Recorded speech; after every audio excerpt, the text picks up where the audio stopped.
Yayasan Darut Tauhid dan sekaligus nazir wakaf di Darut Tauhid ya Pak ya, itu seperti itu. Insya Allah betul. Alhamdulillah Bapak bisa menyempatkan waktunya di acara webinar ini. Kemudian pemateri kedua ini adalah Ibu Iva Hanifia Senjiati SSI MSI. Beliau sebagai dosen Fakultas Syariah Unisba dan sekaligus sebagai founder i3 Konsultan ini, yang dimana beliau ini dirut kami Ustadz Iskandar, Ibu Iva ini. Alhamdulillah.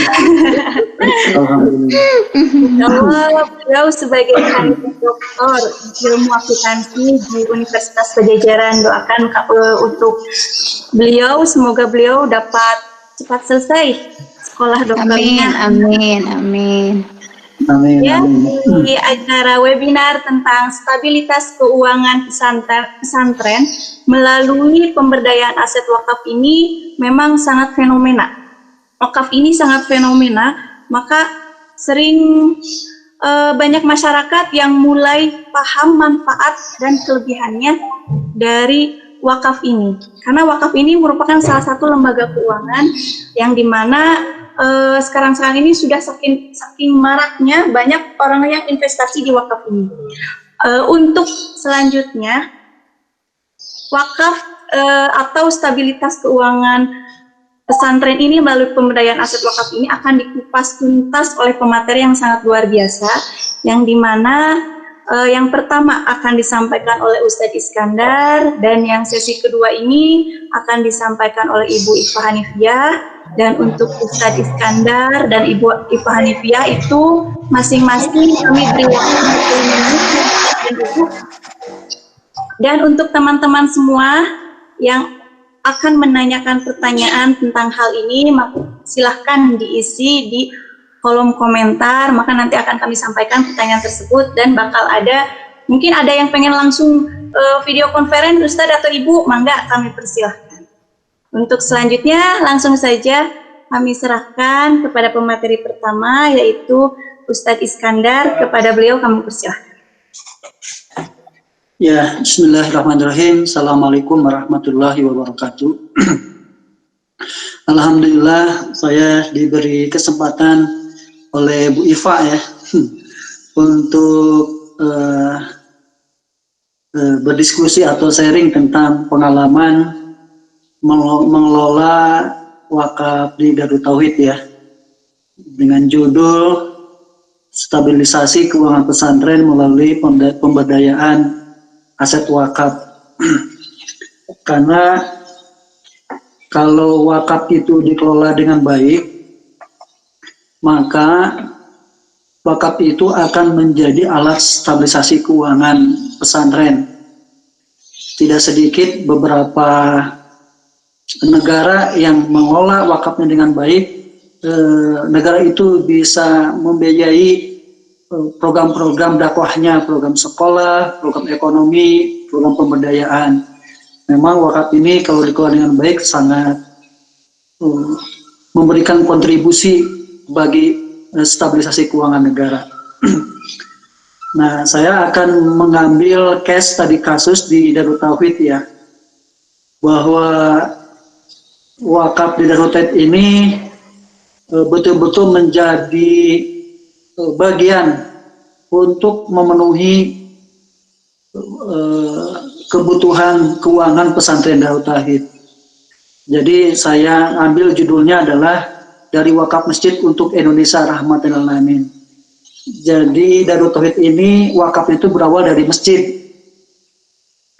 Jadi dari masjidlah, dari wakaf masjid ini kemudian berkembang seperti sekarang. Jadi kalau teman-teman melihat Darut Tauhid, itu awalnya dari masjid semuanya. Dari masjid, kemudian dari masjid ini berkembang menjadi beberapa unit usaha. Nah, terus Ibu, terus slide berikutnya.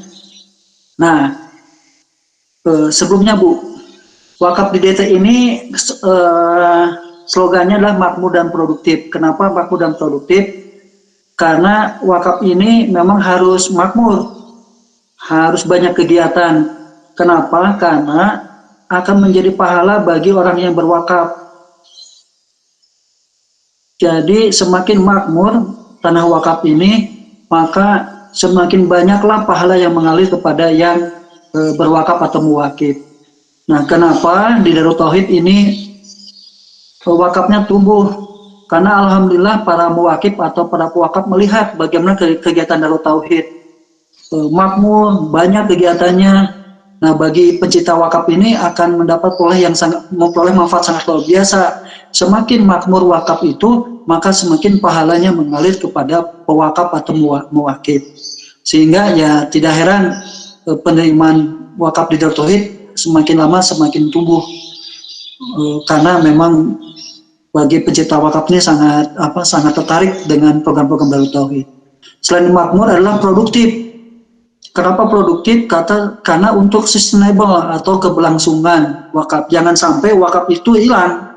Karena tidak sedikit di beberapa daerah, di beberapa lembaga-lembaga, wakaf itu dikelola tidak dengan baik, tidak produktif, sehingga dia tidak bisa membiayai organisasinya, bahkan hilang. Nah, dengan wakaf produktif ini sustainable, keberlangsungannya dijaga, sehingga jangan sampai hilang. Bahkan wakaf itu kalau produktif bisa tumbuh, berkembang, beranak menjadi wakaf baru. Karena setiap wakaf yang produktif ini bisa menghasilkan return. Nah, return ini 10% untuk operasional, 40% untuk mauquf alaih, untuk kemanfaatan, dan 50% untuk reinvestasi untuk wakaf baru lagi. Terus Ibu Ira,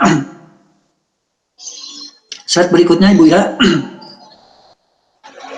Nah, untuk Ibu Ira, slide berikutnya.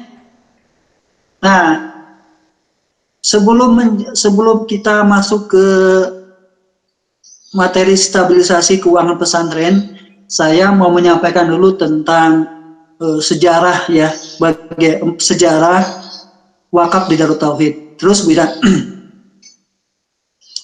Jadi terus saja habisin terus.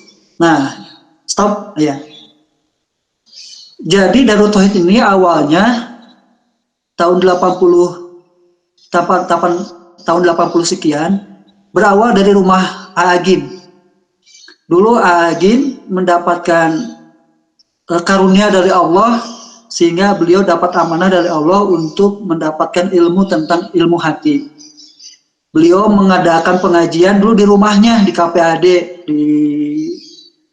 di garasi mobil. Awalnya 3 orang, SMA 3, lama-lama nambah dan penuh rumahnya. Banyak yang ikut pengajian di rumahnya. Karena semakin penuh, kemudian pindah ke KPAD, ke Geger Kalong. Geger Kalong awalnya nyewa rumah kos-kosan, hanya di sana ada kegiatan pesantren. Tapi lama-kelamaan alhamdulillah dapat karunia dari Allah, ada orang yang memberikan uang untuk membebaskan lahan itu menjadi masjid. Jadi DT yang kita lihat sama-sama sekarang ini berawal dari masjid, dari wakaf masjid. Nah, kemudian masjid dibangun, kemudian ada pengajian, semakin banyak, dari minggu ke minggu, bulan ke bulan, semakin banyak masjid itu dikunjungi oleh beberapa orang. Karena DT termasuk pesantren yang dikenal dengan bengkel akhlak. Ya, bengkel akhlak artinya orang-orang yang galau, yang gundah pada datang ke sana untuk menimba ilmu hati. Lama-kelamaan semakin banyak. Nah, ketika masjid itu semakin banyak dengan pengajian, Agim menyampaikan, sayang kalau orang yang datang ke Darut Tauhid sebanyak ini tidak dioptimalkan menjadi suatu gagasan, satu ide, satu aktivitas. Akhirnya dimulailah bikin super minimarket, makanya namanya super minimarket, sampai sekarang namanya super minimarket ya. Dulu awalnya modalnya hanya 500.000. Apa yang dijual, mohon maaf ya, mulai dari kecil dan mulai saat ini program kita, mulai dari yang kecil dan mulai saat ini. Kemudian beli, mohon maaf, minuman mineral seadanya aja, sekepikiran, yang penting jalan.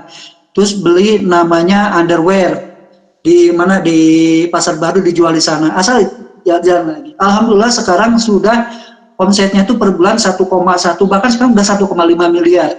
Dari yang kecil itu tuh, dari yang mulai 500.000 sekarang sudah mulai 1,5 miliar per bulan. dari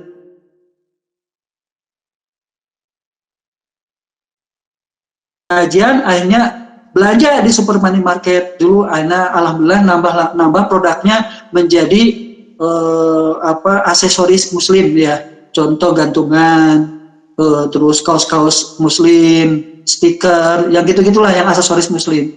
Sehingga dari sanalah mulai ada transaksi, dari mulai wakaf masjid, ada pengajian, terus ada transaksi ekonomi di sana. Nah kemudian kita membuat lembaga keuangan mikro dulu, BMT ya. Nah BMT, si jemaah yang tadi itu diumumkan bahwa kita mau bikin BMT, ya kita menjual saham seharga saham satu lembar itu 5.000 satu lembar saham. Kemudian terkumpullah 250.000 ini ngontrak satu bulan 100.000 dan 150-nya bikin slip setoran. Nah alhamdulillah sekarang sudah 61 miliar asetnya, bahkan sekarang sudah naik menjadi 65 miliar dari 250.000. Jadi setiap orang yang ikut pengajian, kemudian dia nabung di sana, ada uang mengendap di BMT, kemudian uang mengendap itu diputarkan di sektor-sektor usaha, ngasih pembiayaan. Hanya muncullah yang namanya BMT ini. Nah, BMT itu adalah Baitul Mal wa Tamwil. Baitul Mal dan Tamwil. Malnya itu adalah lembaga JISWAP ya. Tamwilnya adalah simpan pinjam. Terus Ibu Ida, slide berikutnya. Nah, tadi saya sampaikan dari wakaf masjid, untuk pengajian, bikin lembaga keuangan mikro. Nah, ada BMT. Nah, mal wa tamwil. Terus ada berikutnya, gambar berikutnya. Nah, Baitul Mal wa Tamwil. Nah, malnya itu adalah ya lembaga JISWAP. Tamwilnya itu adalah simpan pinjam.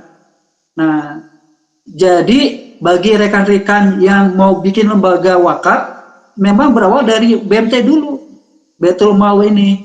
Kemudian malnya itu dengan tamwil. Kemudian dipisah nanti malnya ini. Tamwilnya silakan simpan pinjam, malnya menjadi lembaga yang nama DT Peduli dan wakaf. Alhamdulillah dari 250.000 ini kemudian bikin Baitul Mal Tamwil, kemudian melembaga menjadi 2, DT Peduli dan wakaf, dan dipisahkan karena tamwilnya itu di bawah koperasi, kalau DT Peduli dan wakafnya di bawah yayasan.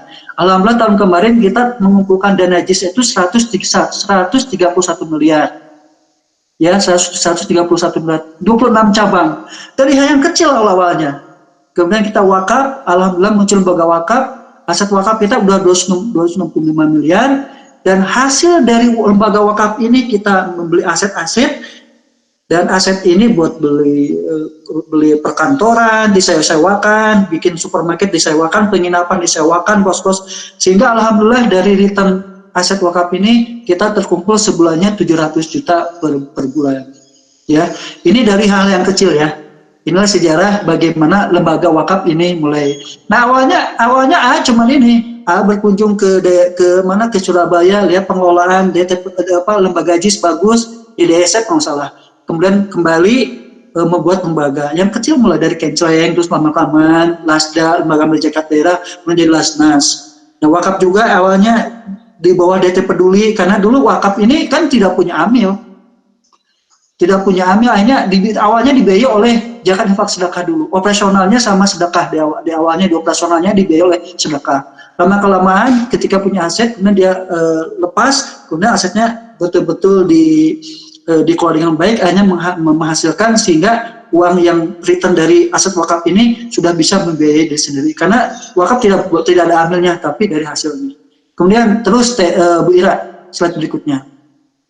Nah agar ini lembaga JISWAP atau wakaf ini bisa masif, strategi kita adalah membangun media dan jaringan. Ya, nah, karena untuk sosialisasi tentang program kita, dulu DT bikin namanya bulletin. Kalau kena teman-teman ada mungkin kenal dengan bulletin Jumat, nah seperti bulletin Jumat lah. Tapi di bulletin Jumat ini kita masukin program-program kita. Ya, program-program kita masukin. Nah, dari bulletin ini akhirnya berkembanglah menjadi media dakwah, radio MKFM, MKTV, MKS. Ini dari awal bulletin itu. Ya. Terus kita bikin ketika jemaah masuk banyak orang yang ingin, ya kita bikin jemaah haji umroh. Nah kita udah sampai berapa ribu ya. Kita dulu berangkat tuh kadang-kadang 2 pesawat. Nah, kenapa saya membangun jaringan ini? Karena nanti setiap jemaah haji dan umroh ini, insya Allah dia berwakaf, berzakat dan berwakaf. Sumber-sumber kita itu pembiayaan untuk aset wakaf itu berasal dari salah satunya dari jemaah haji umroh. Karena ada yang berwakaf 1 miliar, ada yang 100 juta, ada yang ini dari ini. Makanya kita bikin jaringan, ya. Dan kedua, membangun kelompok-kelompok pengajian, SSG, Santri Sapuna, ya, program pesantren. Dari sanalah kita mendapatkan dana banyak untuk membangun wakaf. Jadi ketika tadi lembaganya udah ada, kemudian kita membangun media jaringan, sehingga wakaf lembaga kita dapat dikenal oleh jemaah dan program-program kita, sehingga dia berdonasi ke kita. Silakan Bu Ira, berikutnya lagi. Nah, ketika sudah terkumpul dana, kita bikin namanya cottage, penginapan. Kenapa kita bikin penginapan? Nanti ketika jemaah banyak, kita bikin program-program pesantren kilat, pesantren ini, nah nginep di sini. Ya, nginep di sini sehingga kita dapat dana lagi. Jadi bikin cottage ini untuk menampung program-program yang pesantren kilat, pelatihan-pelatihan, dan disinilah awal kita melakukan pembiayaan ke bank. Jadi Bu Iva begitu. Jadi yang dijaminkan asetnya bukan aset wakaf, tapi aset ini awalnya. Jadi cottage ini akhirnya menjadi karena perkembangan kita semakin masif, terus aset-aset kita bebaskan, bangunan kita bangun, ya. Nah, tidak cukup dari jemaah, tapi melalui perbankan. Yang dijaminkan adalah aset kita ini yang cottage awalnya, ya. Nah, terus Bu Ida, karena waktu terbatas, terus slide berikutnya. Nah, yang tadi saya sampaikan tadi, ketika semakin banyak jemaah, semakin dikenal Darut Tauhid, hanya bikin pesantren kilat, anak remaja dan pemuda, ya. Nah, dari sanalah kita awalnya membuat pesantren kilat. Nah, lama-kelamaan kita bikin lembaga pelatihan yang namanya dulu DTTC, ya, sekarang jadi DTI, Duta Transformasi Insani, jadi PT sekarang. Dari pesantren kilat ini kita berkembang menjadi lembaga pelatihan. Nah, disinilah menjadi menjadi ATM-nya Darut Tauhid. Kita melatih beberapa BUMN dikenal di mana-mana, hampir beberapa BUMN ikut pelatihan kita. Disinilah menjadi sumber dana kita untuk membeli aset-aset berikutnya, ya. Nah, terus kita bikin tadi supermarket kita bikin gedein yang tadinya hanya di bawah masjid, ya. Supermarket kita besarkan, ya. Alhamdulillah sekarang sudah menjadi besar. Bikin perusahaan-perusahaan, ya. Dulu masjid DT ini yang kecil tuh awalnya tuh, masjid awalnya DT itu kecil tuh. Lama kelamaan semakin banyak jemaah yang ketampung, bikin lagi sebelah kanannya, bikin lagi sampai sekarang tuh. Yang masjid yang sekarang itu melalui 4 kali perubahan. Awalnya kecil kontrak, bukannya dari yang kecil, dari sendiri yang kecil, dan mulai saat ini terus pokoknya berkembang.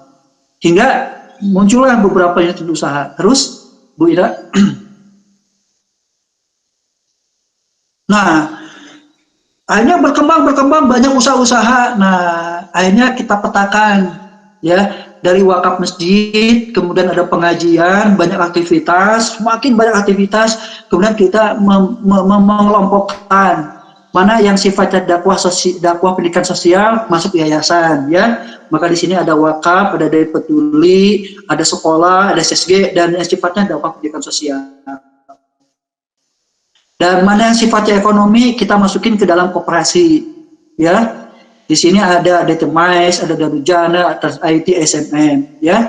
Yang sifatnya skala besar kita menjadikan PT dan CV, ada MKTV, ada MKFM, ada MP Travel, MP Digital, ada Berkah Mulia Abadi, ada percetakan, ada pelatihan, ada kontraktor, ada kesehatan, ada BPRS, dan lain-lain ada. Dan ini dikelompokkan. Nah, kenapa kita bentuk begini? Agar sesuai dengan kaidah hukum yang ada di Indonesia, yang dakwah sosial, ya, karena aturannya ada nggak boleh bisnis ya. Yang ekonomi kecil kita di bawah koperasi ya, ada lembaga hukumnya koperasi, dan ada yang besar di bawah PT atau CV. Nah, semuanya ini kita buat untuk menjadi sumber dana yang kuat sekali untuk membeli aset-aset berikutnya. Yang mana nanti aset ini kemudian nanti kita jadi wakaf. Awalnya dari usaha ini, dari wakaf masjid, ada kegiatan, banyak kegiatan, hanya bikin kelembagaan, bikin usaha-usaha. Dari usaha ini kita hanya membeli aset-aset baru. Dari wakaf masjid awalnya. Aset-aset baru ini kita uang-uang ini dikumpulkan semua, hanya kita membebaskan beberapa aset. Terus berikutnya Bu Ida. Nah, inilah yang saya sampaikan. Dari wakaf masjid ada aktivitas, kemudian ada beberapa kegiatan-kegiatan, kita dapat uang banyak, hanya kita membeli aset-aset, dibangun supermarket, ada cottage, ada penginapan, ada perkantoran, ada kos-kosan, ada kios, ada perkebunan, ada perikanan, ada sekolah, semuanya. Itu semua akhirnya kita yang tadinya dari usaha ini, kemudian status tanahnya kita rubah menjadi aset wakaf. Mungkin kita ada berapa puluh aset wakaf yang tadinya ada usaha dari wakaf masjid, ada aktivitas beli aset, kemudian dirubah semuanya jadi aset wakaf. Nah, inilah aset wakaf semua, dan asetnya banyak sekali kita di beberapa daerah. Terus berikutnya Bu Ira. Nah, dari aset wakaf ini ya, tadi kita kelompokkan, ada yang namanya dakwah sosial, ada namanya usaha kecil, ada usaha ini hanya dapat return, dapat hasil dari anak perusahaan tadi. Itu kan anak perusahaan ini sahamnya kebanyakan miliknya dari pesantren, ya, dari pesantren.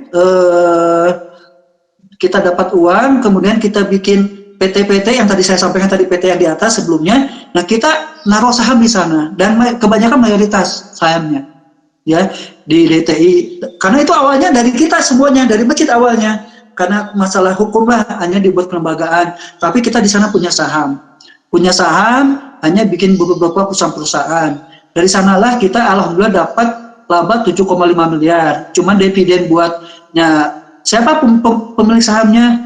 Ada yayasan, ada pimpinan pondok, karena memang pimpinan pondok ini punya kontribusi di awal, dan santri di bawah. Santri ini dinaungi oleh koperasi, jadi koperasi itu milik santri, jadi sahamnya milik yayasan, milik pimpinan pondok karena sebagai penggagas di awal, dan ketiga milik santri. Dan alhamdulillah kita dapat yayasan ya, dapat dividen 4 miliar.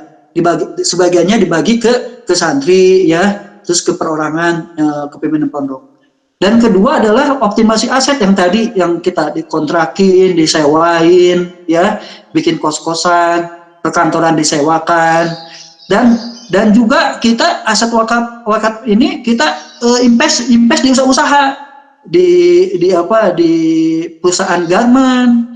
Bahkan ada satu rumah makan Ampera dekat Bandara Kusen ini dimiliki oleh wakaf, itu satu rumah makannya itu ya, sehingga alhamdulillah per bulannya kita dapat 725 juta atau 8,7 miliar dapat return dari aset wakaf ini. Dan penerimaan aktivitas yang tadi sekolah ya, lembaga-lembaga sosial, pendidikan, ini alhamdulillah kita dapat penerimaan dari aktivitas sekolah, dari aktivitas KBIH, dari klinik, dari pelatihan pesantren kilat, ini kita dapat 80 miliar. Itu setahun. Terus Bu Ira. Nah, khusus yang wakaf, karena wakaf ini ada aturannya. Nah, yang tadi 725 juta ini, kemudian kita alokasikan 10% untuk nazir, untuk operasional, ya, buat nazir yayasan nih 10%. Yang terus berpikir untuk dakwah ke depannya. 40% adalah untuk kemanfaatan umat, mauquf alaih. Untuk apa? Untuk beasiswa. untuk pemberdayaan umat. Nah, kita alhamdulillah sampai sekarang udah hampir sampai 8 miliar kita ngasih beasiswa kepada orang-orang yang terbaik dari beberapa daerah. Ya, dari beberapa daerah kita sekolahkan, ya, kita ngasih beasiswa prestatif, ngasih dari beasiswa. Dan kedua, pemberdayaan masyarakat, ya. SSG itu sekarang nggak bayar, kebanyakan dari sini, ya. Dan 50% lagi hasil dari wakaf ini untuk reinvestasi, untuk beli aset baru, ya, untuk beli aset baru, beli aset baru, ya, perkantoran, lahan, ya, pengembangan di beberapa daerah dari 50% ini. Jangan sampai wakaf ini mandek, ya, karena tidak sedikit wakaf-wakaf ini mandek di beberapa ini, tapi kita harus tumbuh dan berkembang, terus nambah-nambah lagi. Berikutnya, Bu Ira. Nah, kita mulai masuk ke stabilisasi keuangan pesantren. Jadi pesantren DT ini biayanya banyak, Bu Iva, Bu Ira. Gaji aja 2,2 miliar. Sekarang udah naik sampai 3 miliar per bulan gaji pesantren yayasan. Karena kita betul-betul profesional. Pakai ada KPI, ya, ada balance scorecard, semuanya dihitung dalam aturan kepegawaian, ada BPJS semuanya, ya. Jadi gaji aja sekarang udah nyampe kepada angka 3 miliar. Sekarang udah 3 miliar. Mungkin sekarang udah sampai kepada angka 30 miliar gaji aja. Terus biaya operasional itu udah hampir 69 miliar setahun sekarang. Ya. 69 miliar lah, sampai 70 miliar per tahun.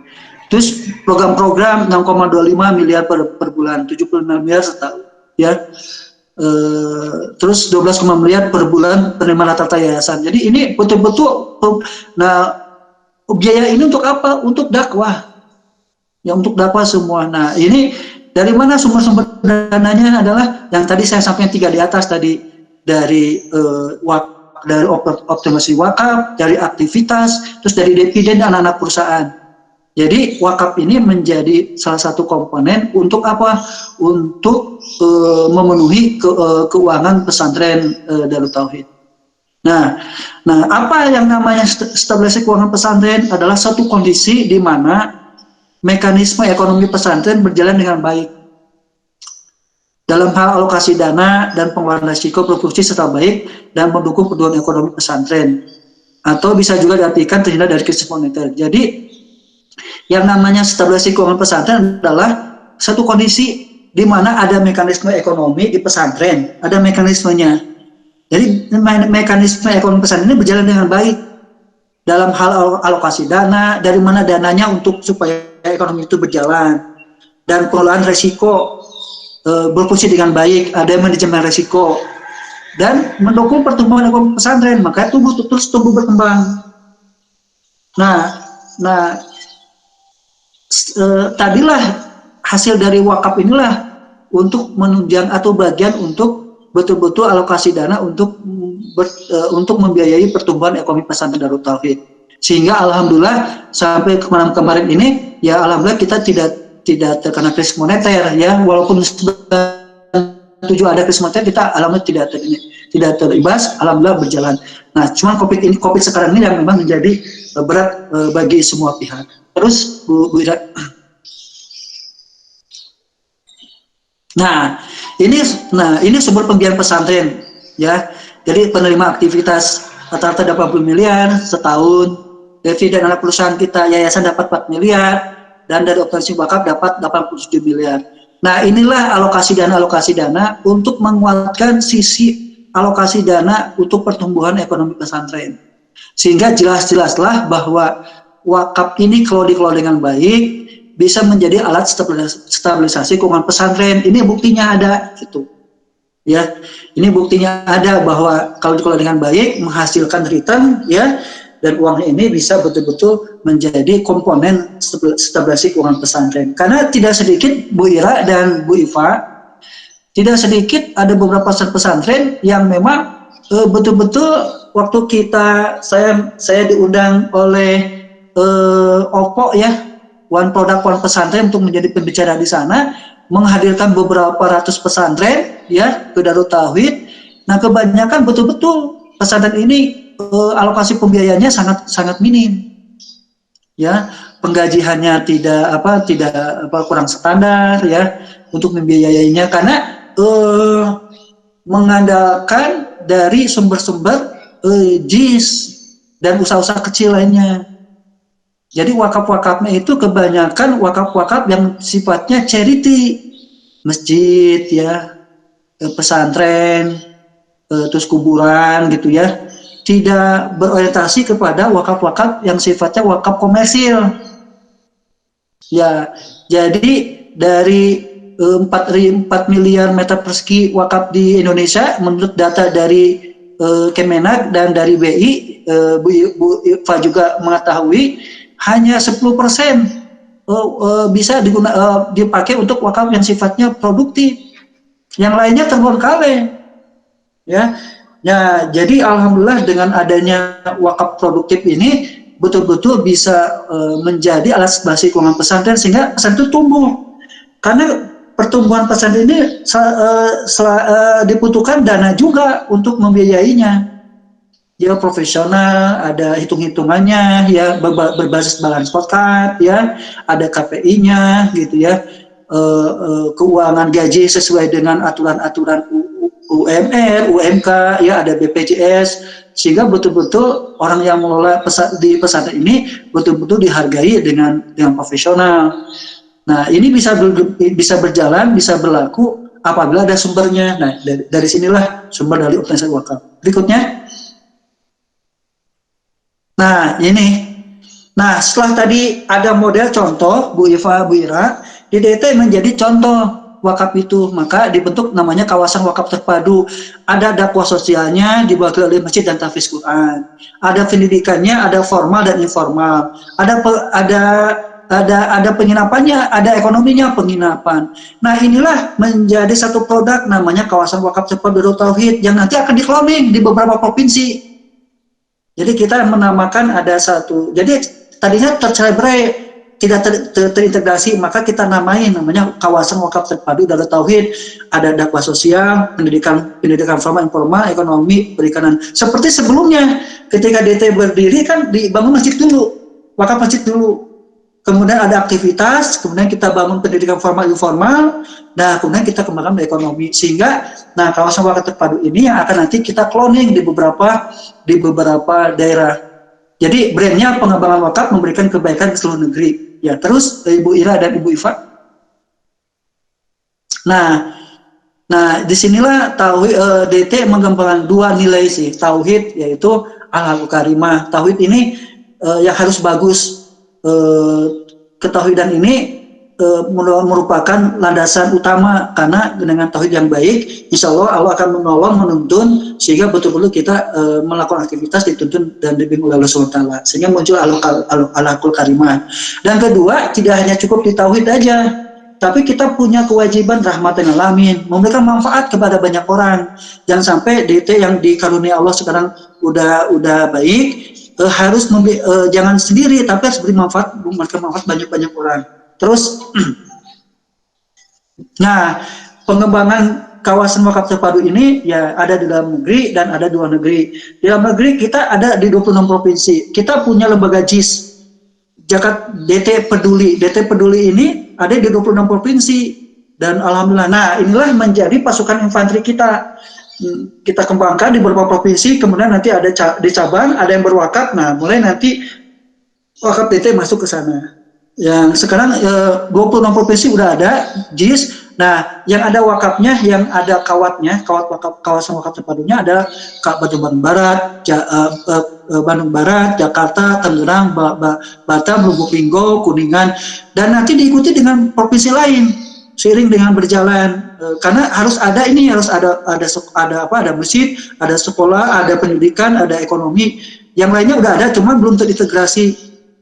Makanya kita harus bikin kawat. Kemudian di luar negeri, di Palestina kita ada, di Suriah, di Rohingya, Australia, Jordan ada kita. Bahkan masalahnya ada masjidnya di sana. Ya, terus nah, dari mana sumber dananya? Ya dari hasil usaha, dari fundraising, dari pembiayaan bank. Berikutnya. Nah, kita modal simpel karena kebanyakan pesantren juga bingung cara pembiayaannya untuk membuang aset wakaf ini. Dia bingung kalau pinjam ke bank harus ada aset yang dijaminkan, sedangkan aset wakaf kan nggak boleh dijaminkan, ya. Bingung. Nah, maka kita ada dua, ada model simpel pembiayaan bank dan fundraising biasalah. Dan model inovatif ada KSO, BOT dan sindikasi. KSO itu kerjasama lah. Contoh kita dengan Ampera kita kerjasama mengelola uang wakaf tunai ya, wakaf uang ya, kita investasi di sana. Atau BOT, jadi BOT gini, ketika kita punya aset wakaf tanah, kita ingin membangun sekolah, pondok asrama santri dengan cara BOT, misalnya dibangunin sama orang lain dulu. Ada orang agnia, dia kontraktor membangunin asrama, silakan bangun ya. Nah, kalau udah terbangun kita nyicil ke dia, atau nanti dia pakai dulu silakan, nanti tahun kesekian itu bangunan milik kita. Jadi harus inovatif model-model pembiayanya. Jadi tidak lagi yang model simpel. Karena bagi orang-orang yang tidak punya jaminan di bank, ini BOT bisa dilakukan.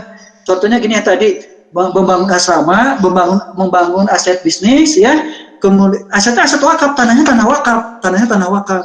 Tapi kita nggak punya uang untuk ngebangun. Nanti dibangunin sama kontraktor, dibangun dulu ya, silakan sama pengusaha dibangun dulu. 5 tahun dipakai oleh dia, silakan hasilnya dipakai. Nanti tahun ke-6 bangunan ini milik kita. Atau nanti bisa jadi begini, dibangunin sama kontraktor ya, tapi kita dapat uang sewa lahan itu. Tapi kalau kita punya cash flow, yaitu biaya untuk perawatan gedungnya kita pakai. Kita kan punya namanya GSP ya, anak usaha darurat ini dibilang cleaning service. Agar kita punya cash flow, perawatan gedung, building manajemennya kita kelola. Hanya kita punya cash flow, kebersihan, keamanan gitu. Nanti tahun ke-6 bangunan itu milik kita. Atau sindikasi berbarengan. Aset bisnis ini dibiayai oleh beberapa orang, ya, oleh beberapa pihak. Tapi nanti berikutnya tahun kesekian bangunan ini milik kita. Jadi harus ada inovatif model pembiayaan untuk wakaf ini. Terus berikutnya. Nah, ini contoh Bu Ira, Teh Iva. Nah, ketika tadi kita punya contoh di Darut Tauhid, ya, ada satu aset wakaf, ada wakaf masjid. Pertama yang harus dibangun adalah masjid dulu, ya, karena masjid ini adalah sumber kekuatan spiritual dan kedua tempat orang yang berkumpul di sana, ada aktivitas, ya. Nah, di KBB, di Eko ya, mungkin Bu Ira dan Bu Iva pernah ke Eko pesantren. Kita bangun masjid dulu di sana, ya. Kemudian banyak aktivitas di sana, kemudian kita bikin sekolah, itu ada sekolahnya ya. Nah, kemudian kita bikin usaha, ada kantin, ada lele ya, ada aset-aset, kan asetnya luas, ada misalnya menyewakan tempat-tempat ya, ada kuda di sana. Nah, inilah salah satu kawasan wakaf terpadu Darut Tauhid di Bandung Barat. Berikutnya. Nah, ini di Batam, sama di Batam juga.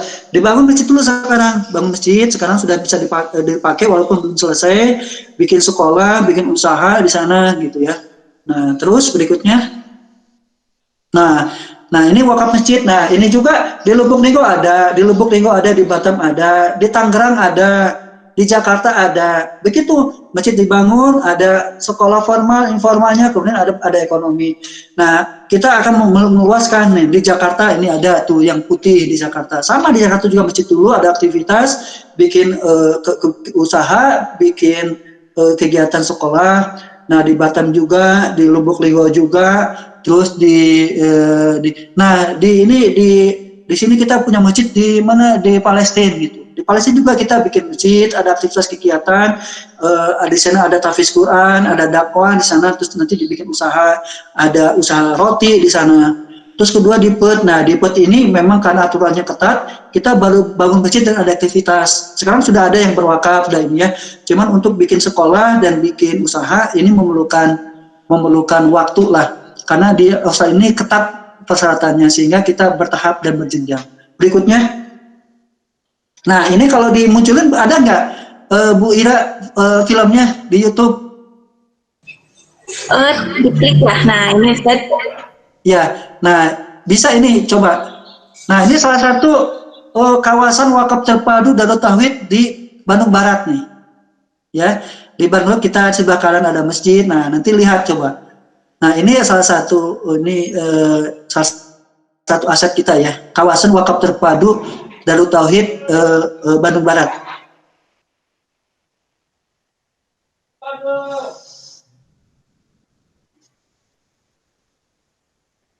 Nah ini nah ini satu kawasan dari sekolah ada ini ya.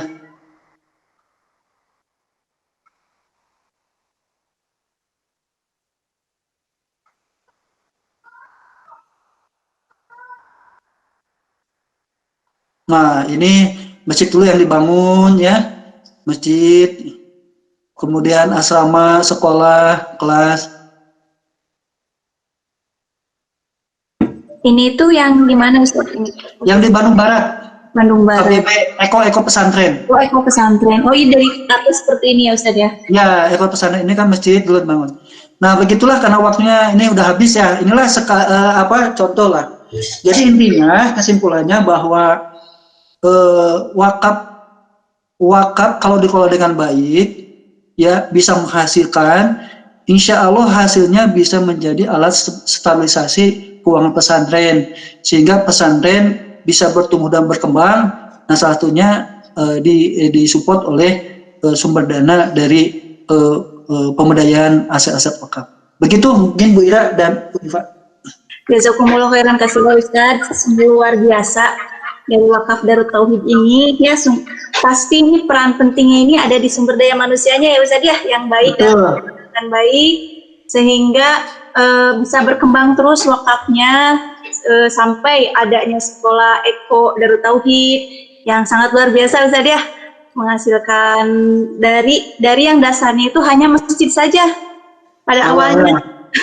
Awalnya dari wakaf masjid. Wakaf masjid ya Ustaz ya. Awalnya dari wakaf masjid. Saya dan Bu Iva sempat main ke sana Ustaz, ke Darut Tauhid. Kami pikir itu bukan wakaf yang ruko-ruko jualan itu Ustaz.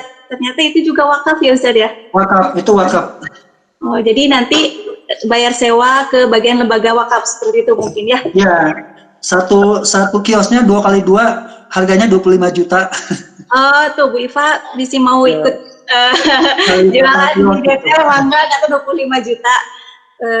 Untuk pertanyaan mungkin nanti ya Ustaz ya di sesi berikutnya ini udah ada beberapa pertanyaan yang ditanyakan oleh para peserta. Untuk selanjutnya saya akan lanjut dulu untuk materi kedua dari Bu Iva. Mungkin dari tadi itu Ustaz materi dari nazirnya langsung dari praktisi langsung bagaimana dan akan dibahas oleh kita tentang stabilitas dari segi ekonomi. Terima kasih Ustaz. Mangga untuk Bu Iva. Ya, Bismillahirrahmanirrahim. Assalamualaikum warahmatullahi wabarakatuh. Terima kasih Bu Ira dan Assalamualaikum Ustadz. Kita bisa silaturahim di daring ya, walaupun tidak bisa bersilaturahim secara langsung. Alhamdulillah teman-teman, ini mungkin kali keberapa ya, kali keempat mungkin ya, acara sharing session di i3 Consultant. Kami juga sama Ustadz lagi belajar menimba ilmu, mencontoh model yang dari DT gitu ya. Mudah-mudahan bisa di cloning oleh masyarakat sehingga menjadi amal jariah bagi pengurus DT dan penggagas ya terkait dengan apapun itu yang sehingga orang-orang bisa meniru. Insya Allah hari ini saya lebih kepada teoritis dan secara akademisnya seperti apa sih tadi paparannya. Kalau tadi Ustadz lebih praktis ya, prakteknya seperti apa. Nah saya akan membahas masalah bagaimana secara teorinya. Sebentar. Ya, Saya mengambil judulnya sama tadi, stabilitas ekonomi pesantren melalui pemberdayaan aset wakaf. Kalau kita lihat bahwa stabilitas ekonomi itu kita lihat itu di apa namanya, di dalam pengertian itu biasanya berbicaranya adalah secara ekonomi makro ya. Perekonomian secara nasional gitu ya, tidak ada dibahas kata stabilitas itu pada sesuatu yang lebih kecil, misalnya pesantren gitu ya. Jadi secara kategori ataupun pengertian stabilitas ekonomi pesantren tidak akan ditemukan sebetulnya secara penelitian terdahulu ataupun akademik literatur yang membahas tentang stabilitas ekonomi pesantren. Tapi coba saya merumuskan, kalau saya mengutip dari definisi stabilitas perekonomian nasional dari Bappenas, bahwa stabilitas ekonomi itu intinya adalah untuk meningkatkan kesejahteraan rakyat. Saya yakin bahwa adanya lembaga Pondok Pesantren Darut Tauhid, awalnya mungkin yang tadi didirikan oleh Agim itu hanya pengajian saja, kemudian ada seorang wakif yang mau membebaskan lahan tersebut menjadi masjid, itu pun mungkin punya tujuan yang sama, yaitu untuk meningkatkan kesejahteraan rakyat ya. Awalnya mungkin AA tidak berpikir untuk profit gitu ya ketika mengajar, niatnya mungkin hanya untuk menyampaikan keilmuan. Nah, disinilah yang dikatakan dengan stabilitas. Jadi stabilitas itu punya tujuan, apalagi ini adalah dalam perekonomian, punya tujuannya itu adalah untuk kesejahteraan umat ya.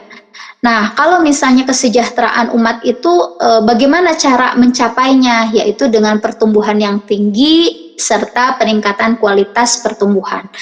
Kalau dilihat dari pertumbuhan yang tinggi, apapun itu pertumbuhannya, baik itu pertumbuhan aset, ya, pertumbuhan peningkatan misalnya tadi yang aset wakaf asalnya berapa, yang tadi mungkin BMT itu asalnya 500.000 ya, sekarang udah triliun atau mungkin mencapai miliaran gitu ya. Nah, itu merupakan indikator stabilitas ya, ada pertumbuhan. Yang kedua ada peningkatan kualitas gitu.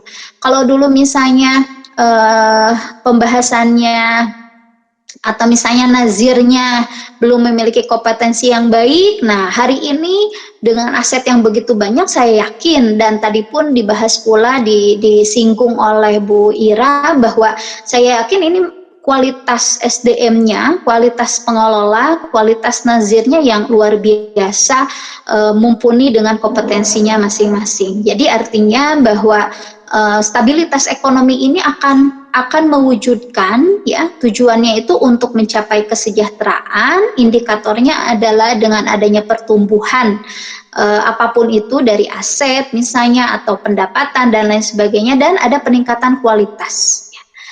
Kemudian yang selanjutnya, dari perekonomian itu pasti berbicara tentang keuangan. Tidak mungkin berbicara ekonomi tanpa uang gitu ya. Maka kita turunkan lagi bahwa sistem stabilitas sistem keuangan itu, saya juga ini menyadur dari definisi stabilitas sistem keuangan di negara ya. Saya ambil referensi dari Bank Indonesia. Referensi tentang stabilitas sistem keuangan pesantren juga belum saya temukan gitu ya. Jadi saya mencoba untuk mensintesakan bahwa stabilitas sistem keuangan pesantren itu, satu, dia akan terwujud atau akan stabil jika pertama efektif dan efisien sistem keuangannya ya. Kemudian yang kedua, dia juga mampu bertahan. Nah, tadi Ustadz menyinggung kita bisa bertahan dari krisis moneter gitu ya. Tidak menjadi krisis juga. Nah, kita juga mungkin tidak, tadi Ustadz belum menyinggung bagaimana nih dalam keadaan sekarang COVID gitu ya, mengalami pandemi ini. Apakah semua karyawan misalnya dipulangkan atau tidak? Nah, itu mungkin bisa jadi bahan diskusi Ustadz nanti. Nah, artinya sistem keuangan pesantren itu akan stabil jika tadi dia efektif dan efisien dalam mengelola keuangannya. Yang kedua, dan dia pun mampu bertahan gitu ya terhadap kerentanan apapun. bencana, sekarang mungkin ya pandemi seperti ini. Karena mungkin kita tahu kalau pesantren-pesantren itu yang pesantren tradisional mungkin ya bentuknya itu yang apa namanya hanya lembaga pendidikan saja mungkin yang lebih dikedepankan kategorinya, itu kebanyakan mungkin sekarang memulangkan santri-santrinya gitu ya, memulangkan santri-santrinya mungkin hingga 3 bulan ini kegiatannya ya sepi gitu. Nah, bagaimana ini bahwa pesantren ini harus bisa struggle, harus bisa tetap bertahan walaupun misalnya si santri-santrinya tidak berada di pesantren gitu ya. Nah, ini kalau kondisi itu bisa terlewati, kalau kondisi ini bisa terlewati, maka keuangan pesantren itu sudah bisa dikatakan stabil ya.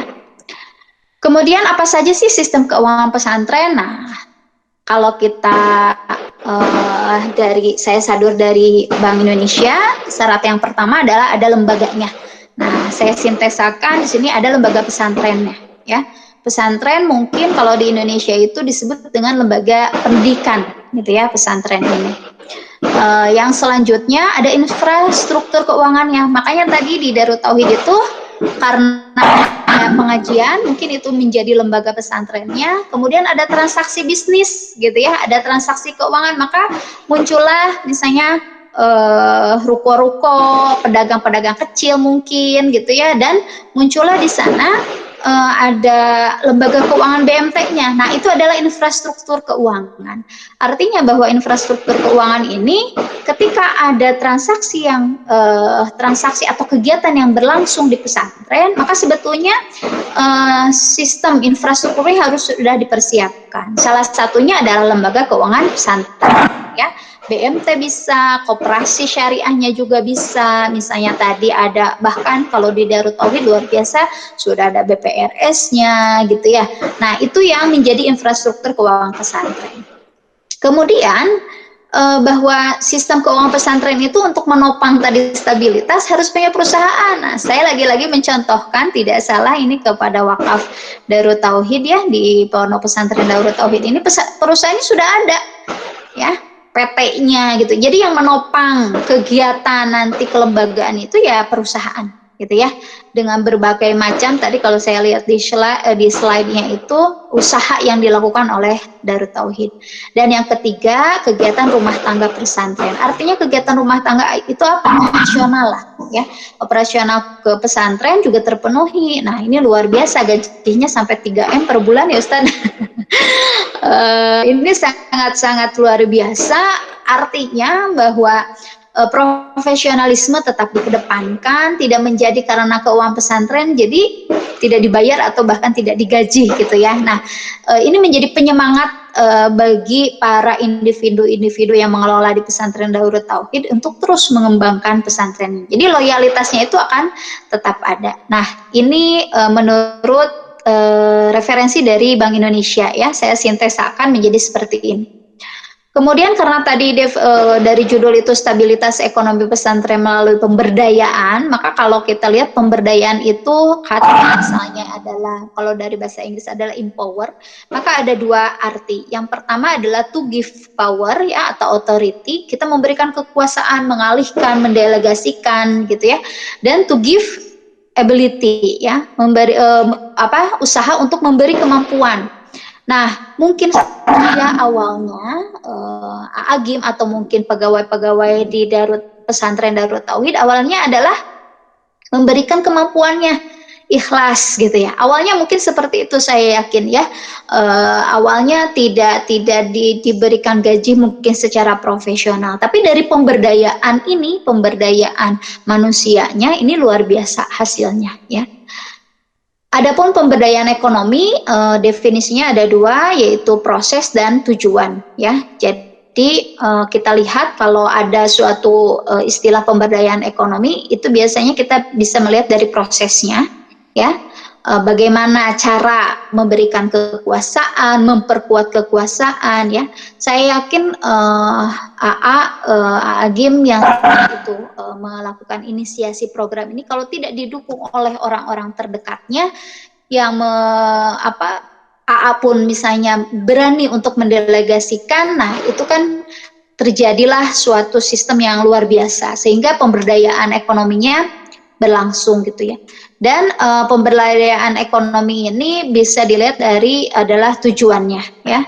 Tujuannya ini yang dicapai ingin apa sih gitu. Kalau tadi saya lihat slogannya manfaat gitu ya, rahmatan lil alamin dan akhlakul karimah. Nah, itu mungkin menjadi suatu tujuan indikator keberhasilan dari pemberdayaan yang ada.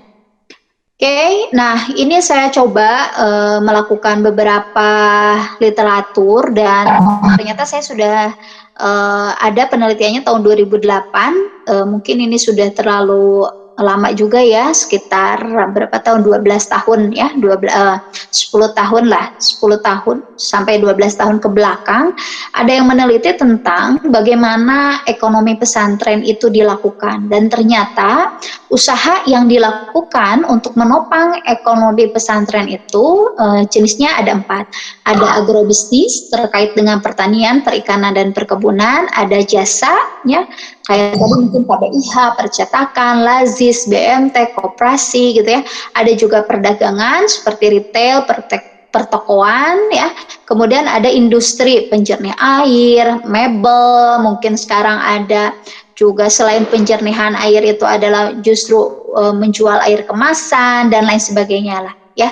Mungkin ini bisa dilakukan riset gitu ya untuk kondisi saat ini. Nah, apa sih hubungan pesantren dan ekonomi? Ternyata saya menemukan penelitian apabila motivasi spiritual santrinya tinggi, maka tingkat kemandirian ekonomi santrinya pun akan tinggi. Gitu ya. Ini hasil riset. Hasil riset mengatakan bahwa kalau santrinya itu memiliki motivasi spiritual yang tinggi, maka insya Allah ekonomi santrinya pun mandiri gitu ya, atau bertambah ya, meningkat ya ekonomi pesantrennya. Karena apa? Karena mereka yakin bahwa yang memberi harta itu bukan siapa-siapa, tapi melainkan Allah Subhanahu wa taala. Kita sebagai khalifah fil ard mengelola ya atas amanah yang harta yang Allah berikan. Nah, sehingga lebih mandiri, tidak akan ketergantungan kepada orang lain gitu ya, tidak akan juga dia menyalahkan orang lain karena bangkrut gitu. Nah, dengan begitu si para santri ini punya motivasi yang tinggi sehingga bisnisnya pun berjalan dengan baik ya. Kemudian yang selainnya ada juga bahwa ternyata keberhasilan pesantren, ekonomi pesantren itu dilihat dari pengaruh kiainya. Nah, saya tidak tahu model yang mana ini yang kalau di Darut Tauhid ya, pengaruh dari kepemimpinan kiai gitu ya dalam membentuk kemandirian ekonomi santri. Kalau tadi kita lihat rata-rata, saya pernah Ustadz jadi santri siap guna waktu jadi mahasiswa, yaitu disuruhnya itu ya menjual produk gitu ya, supaya kita mandiri itu menjual produk, nggak laku kita juga ya jangan bersedih, namanya juga usaha atau berdagang seperti itu. Nah, artinya bahwa si santri itu sudah dibiasakan untuk tidak selalu dalam kondisi nyaman gitu ya. Kemudian yang selanjutnya bahwa pembinaan yang dilakukan pesantren itu punya hubungan dan dampak positif terhadap pemberdayaan ekonomi masyarakat sekitar pesantren. Nah, ini mungkin sudah dirasakan luar biasa kalau kita tadi case tadinya di Darut Tauhid ya. Dibina ya dengan baik, maka ekonominya terus bertambah ya. Ekonominya terus bertambah. Kemudian pemberdayaan ekonomi pesantren ini adalah contoh lainnya itu kayak mempersiapkan para santri dibekali dengan keahlian-keahlian tertentu, ditanamkan jiwa wirausaha sejak dini. Mungkin ada yang pesantrennya dari habis SD ya, kemudian pesantren, atau mungkin pesantrennya ada yang dari SD. Mungkin kebanyakan pesantren yang ada di Indonesia ini modelnya tidak seperti pesantren di Darut Tauhid ya Ustadz ya. Kalau pesantren di Darut Tauhid mungkin yang awal berdirinya itu adalah masjid dan transaksi keuangannya barulah yang tadi pendidikan informal lah, barulah ke pendidikan formal seperti misalnya sanawiyah dan aliyah gitu ya, atau mungkin di boarding school-nya. Nah, tapi mungkin kebanyakan juga pesantren di Indonesia ini yang sifatnya tradisional gitu, yang dia itu ya salafiyah misalnya ya, yang dari misalnya pesantren SD yang hanya atau misalnya pesantren yang kondisinya itu hanya ngalong gitu. Nah, mungkin yang seperti itu juga bisa mengadopsi model-model yang dikembangkan oleh Darut Tauhid gitu ya. Kemudian yang selanjutnya perlu ada pemahaman dari pesantren itu bahwa ternyata persoalan sosial di masyarakat itu seperti tadi kemiskinan, ketidakadilan itu merupakan tanggung jawab pesantren gitu ya. Jadi jangan sampai kita tidak bisa melihat sekitar pesantren ya, menutup gitu ya, bahwa pesantren itu hanya dunianya saja gitu ya. Jadi keluar dari pesantren ya keluar dari dunianya. Nah biasanya kalau saya yang nyantri 7 tahun, ketika tidak atau keluar dari pesantren itu ada perasaan seperti kuda keluar 3 dogan, Ustaz, gitu ya. Jadi perasaan bebas, tidak terkekang, tidak ada disiplin lagi gitu, sehingga bebas. Nah, padahal tidak seperti itu, gitu ya. Padahal kondisinya tidak seperti itu. Bahwa sebetulnya yang harus ditanamkan kepada santri-santri yang saat ini mungkin pesantren itu harus nanti bahwa di masyarakatlah itu adalah kehidupan yang sebenarnya gitu ya. Hablum minanas dan dakwah bilhalnya itu harus muncul gitu ya. Tidak menjadi bahwa sekarang mungkin santri-santri yang pesantren itu menjadi tidak peduli sosial. Nah, tidak begitu. Kemudian yang selanjutnya juga ini salah satu contohnya ya, ada juga yang mendirikan lembaga keuangan pesantren untuk memberdayakan ekonomi pesantrennya, itu ada yang penggemukan sapi, ini ada di Lamongan ya. Nah, akhirnya kalau pesantren dulu dia itu berkembang itu dengan agrarian society ya. Mungkin kalau kita pernah dengar salah satu pesantren yang berkembang itu dan itu dari wakaf adalah salah satunya Gontor gitu ya. Pesantren Gontor itu jadi badan wakafnya itu lebih memiliki otoritas yang tinggi dibanding pengurus pesantrennya. Jadi pesantren itu dikelola oleh badan wakaf gitu ya. Karena apa? Karena sumbernya dari wakaf ya. Yang dulunya mungkin kebanyakan dikelolanya di mana, di pertanian ya, di agrarian society. Contohnya misalnya persawahan, sehingga kalau ada panen ya buat santrinya lah gitu. Jadi santrinya nggak usah bayar buat makan, free. Nah, atau misalnya santrinya bayar buat makan, tapi kan akhirnya masuk lagi ke kas wakafnya gitu ya. Jadi wakaf bisa memberikan hasil dari manfaat wakaf itu bisa memberikan atau membayar operasional dari pesantrennya ya. Nah, sekarang sudah jauh berkembang bahwa ternyata pesantren itu menjadi industrial society ya. Yang tadilah hanya pertanian, sudah ada lembaga keuangannya, sudah ada bisnisnya dan lain sebagainya ya. Sehingga pesantren itu harus sudah mampu menjembatani kehidupan desa dan kehidupan kota ya. Jadi tidak lagi sekarang itu yang sekolah di mana, di pesantren itu dikucilkan. Tidak lagi seperti dulu gitu ya. Kalau masa-masa saya mungkin anak yang pesantren itu misalnya punten saja misalnya yang pendidikannya pengetahuannya kurang dan lain sebagainya. Tapi sekarang itu tidak lagi demikian gitu ya. Bahwa pesantren itu sudah menjadi industrial society. Nah, masuk ke pembahasan aset wakaf, ini salah satu hadis ya, bahwa dari transaksi wakaf itu Umar penggalannya insyita habbasta aslaha wa tasaddaqta biha. Jadi kalau engkau mau, kau tahan pokoknya dan sedekahkan buahnya. Artinya kata ini ucapan Rasul saat itu Umar mau mewakafkan tanahnya. Jadi jangan sampai pokoknya itu habis lah gitu ya. Nah, perkembangannya sekarang itu aset wakaf sangat banyak ya. Ada aset wakaf yang dia itu bergerak dan tidak bergerak. Nah, yang bergerak pun nanti akan mengalami penyusutan yang bisa saja habis ya. Tapi manfaatnya itu luar biasa dan sedekahkan manfaat atau hasilnya. Nah, ini adalah esensi dari aset wakaf. Nah, manajemen aset wakaf itu adalah pengelolaan wakaf itu memiliki pengorbanan kesempatan konsumsi di masa sekarang untuk tujuan menyediakan penghasilan dan pelayanan yang lebih bagi generasi mendatang. Contohnya tadi kata Ustadz, udahlah saya mah pembiayaan dulu deh untuk membangun cottage gitu ya. Atau misalnya untuk membangun masjid, kita pembiayaan dulu saja. Atau untuk misalnya segera kita pembiayaan dulu saja ke bank syariah gitu. Tapi tidak dijadikan jaminan juga aset wakafnya. Nah, jadi kesempatan konsumsinya masa ini, tapi jangka waktu atau manfaatnya itu sangat panjang. Nah, itu adalah bagaimana kita mengelola aset wakaf. Nah, biasanya kalau istilah lain disebut dengan aset wakaf produktif gitu ya, bahwa harta ini harus produktif lah ya, diinvestasikan. Misalnya kita ke saham, punya aset wakaf tunai yang begitu banyak, kita masukkan ke saham, itu bisa.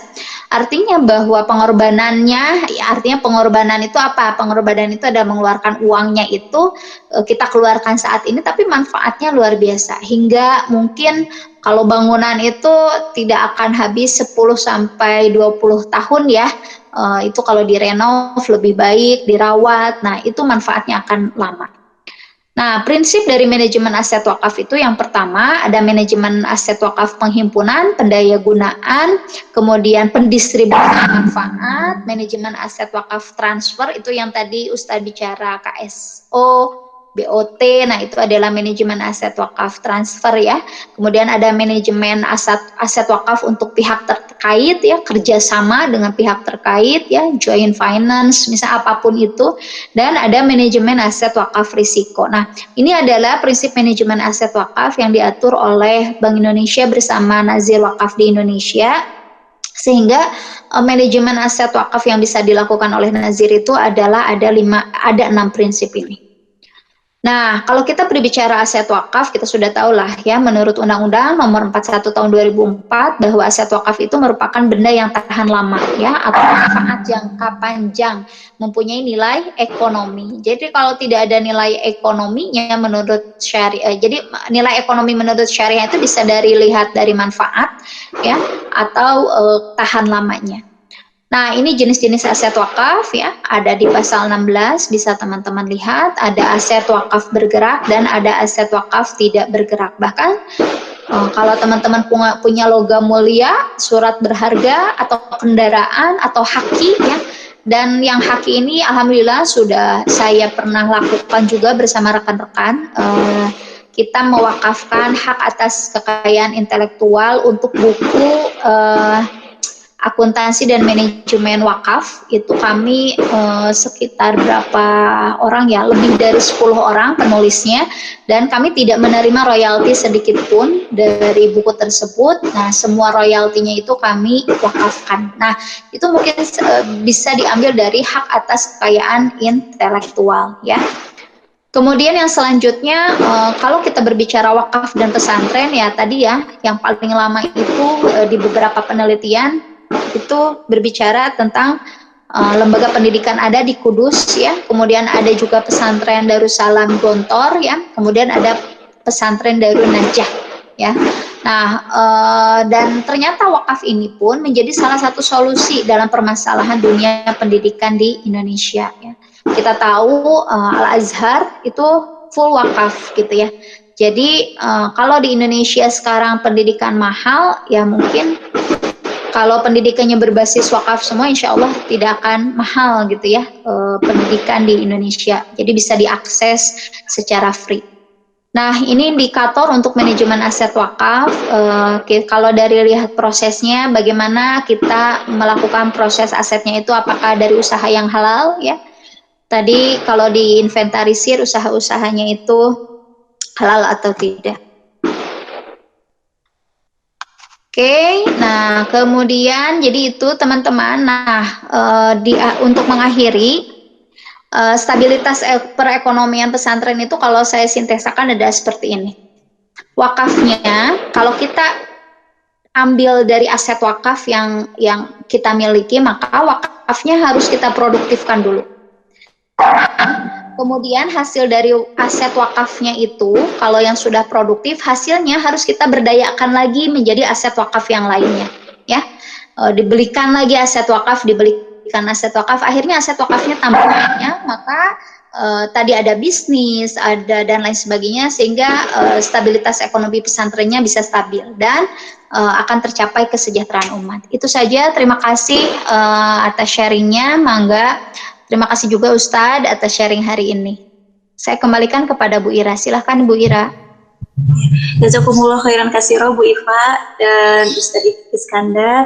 Ternyata teman-teman di sini sangat antusias Ustadz dan Bu Iva pada webinar tentang stabilitas keuangan pesantren melalui pemberdayaan aset wakaf ini. Bahkan kami ada grupnya Ustadz, ada grup tentang grup webinar ini.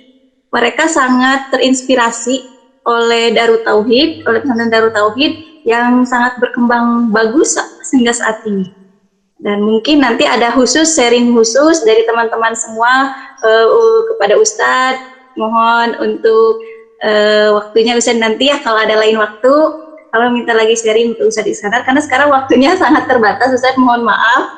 Dan ini ada beberapa pertanyaan dari peserta webinar ini. Yang pertama dari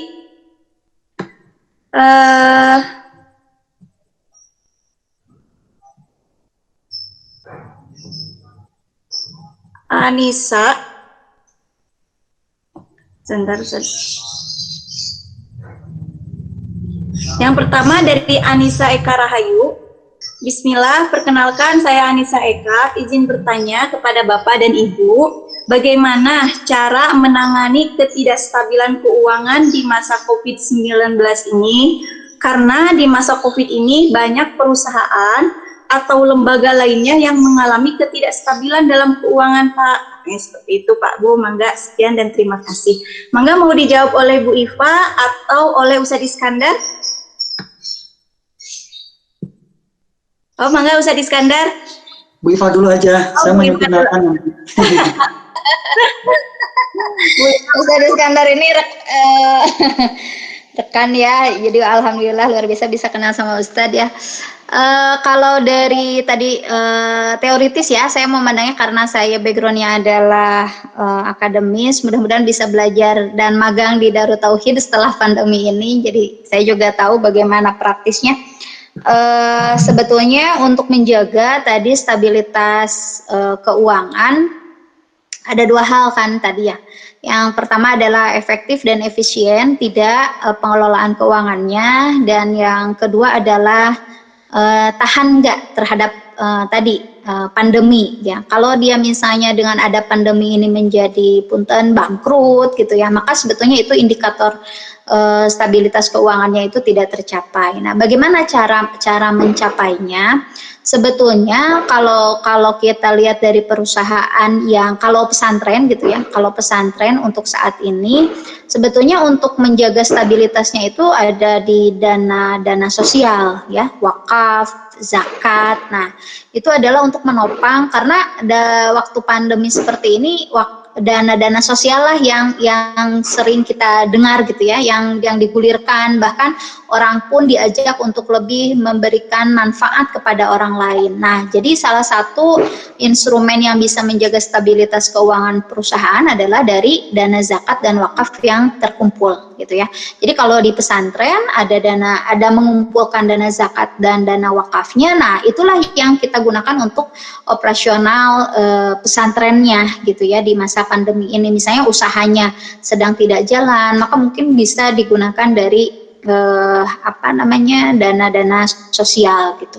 Dan kita pula kalau misalnya perusahaan lain yang tidak memiliki dana sosial ya itu akan kesulitan gitu ya. Dan kebanyakan lembaga keuangan yang syariah di Indonesia ini mereka punya bahkan mungkin 3 fungsi ya. Yang satu, kalau lembaga keuangan di Indonesia ini hampir semuanya sama, dia pasti menghimpun dana, menyalurkan dana, dan memiliki manajerial untuk sosialnya. Artinya ketika misalnya tadi perbankan syariah, BPR syariah, itu juga mendapatkan dampak gitu ya.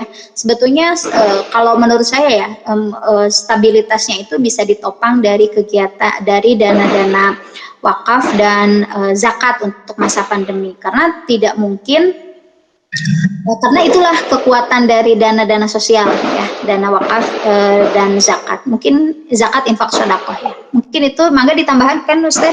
Ya, ada tambahan dari Ustaz. Bismillah. Kalau di DT kan lembaga zakatnya itu lembaga publik ya.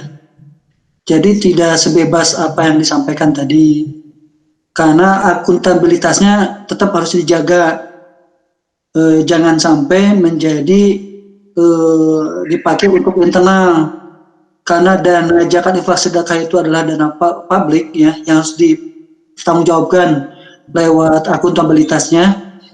Maka kita sangat menghindar, kecuali karyawan-karyawan yang memang sifat usahanya tidak bisa berkembang dan dia jatuh miskin ya, ada keterbatasan ya, itu bisa disupport, cuman itu kita sangat menghindar ya. Jadi kita tetap menggunakan cash flow kita tadi ya, seperti kata Bu Iva tadi, bahwa ketahananlah yang diperlukan. Dan kedua adalah kita harus berpikir keras, bagaimana lembaga ini harus fleksibel, harus adaptif terhadap situasi apapun yang terjadi.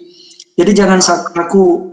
Dengan kondisi ini kita terus bekerja keras bagaimana lembaga kita bisa survival. Contoh, dalam kondisi pandemi ini kan yang akan bertahan adalah usaha-usaha yang sifatnya tentang konsumsi, tentang pangan.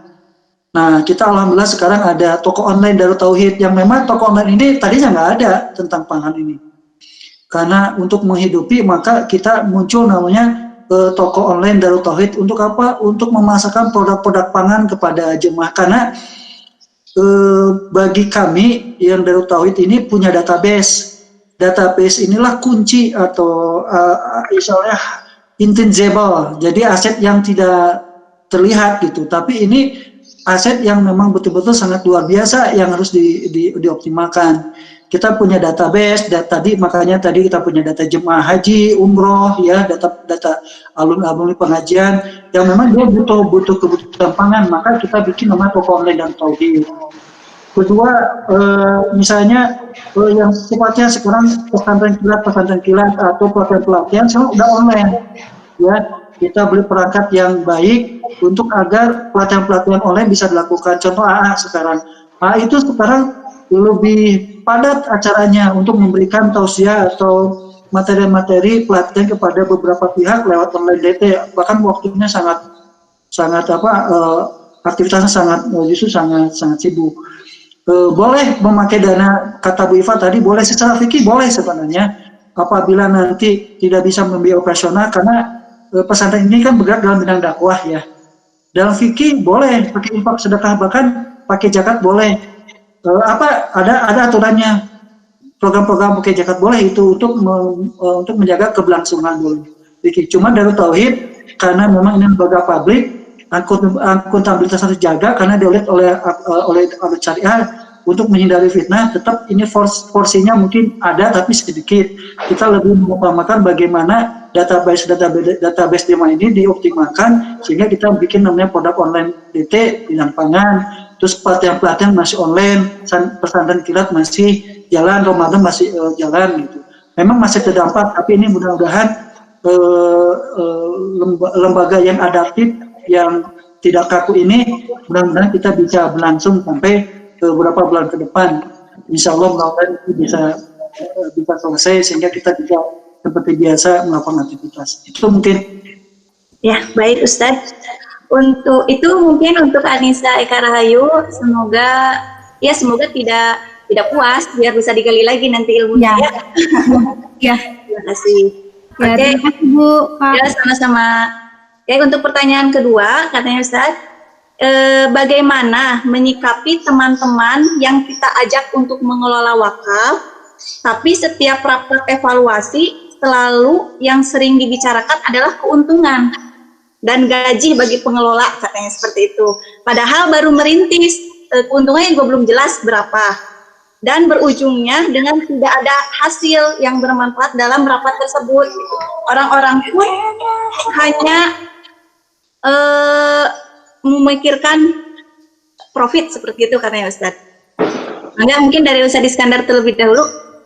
Ya, ini memang hal ini tidak terjadi pada yang tadi menanya juga. Ini kejadian ini memang dihadapkan kepada beberapa lembaga zakat, karena kepada lembaga wakaf. Karena lembaga wakaf ini kan tidak ada amil ya. Kalau zakat kan ada amilnya, sehingga 12,5% untuk zakat atau 20% dari infak sedekah ini bisa digunakan untuk operasional. Kalau wakaf tidak ada, maka seperti saya sampaikan tadi di awal sejarah Darut Tauhid, maka nempel lembaga wakaf ini di BMT, Baitul Mal wa Tamwil, malnya ini. Jadi untuk operasional di awal mungkin dibiayai oleh JIS dulu ya, sambil nanti muncul aset wakaf yang bisa diproduktifkan, nanti hasilnya bisa. Kan hasil dari wakaf ini kan bisa digunakan untuk operasional, untuk kesejahteraan bisa, untuk kemanfaatan bisa.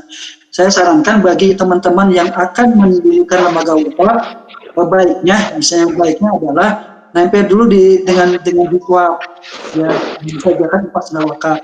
BIS ini digunakan juga untuk menginisiasi operasional wakaf.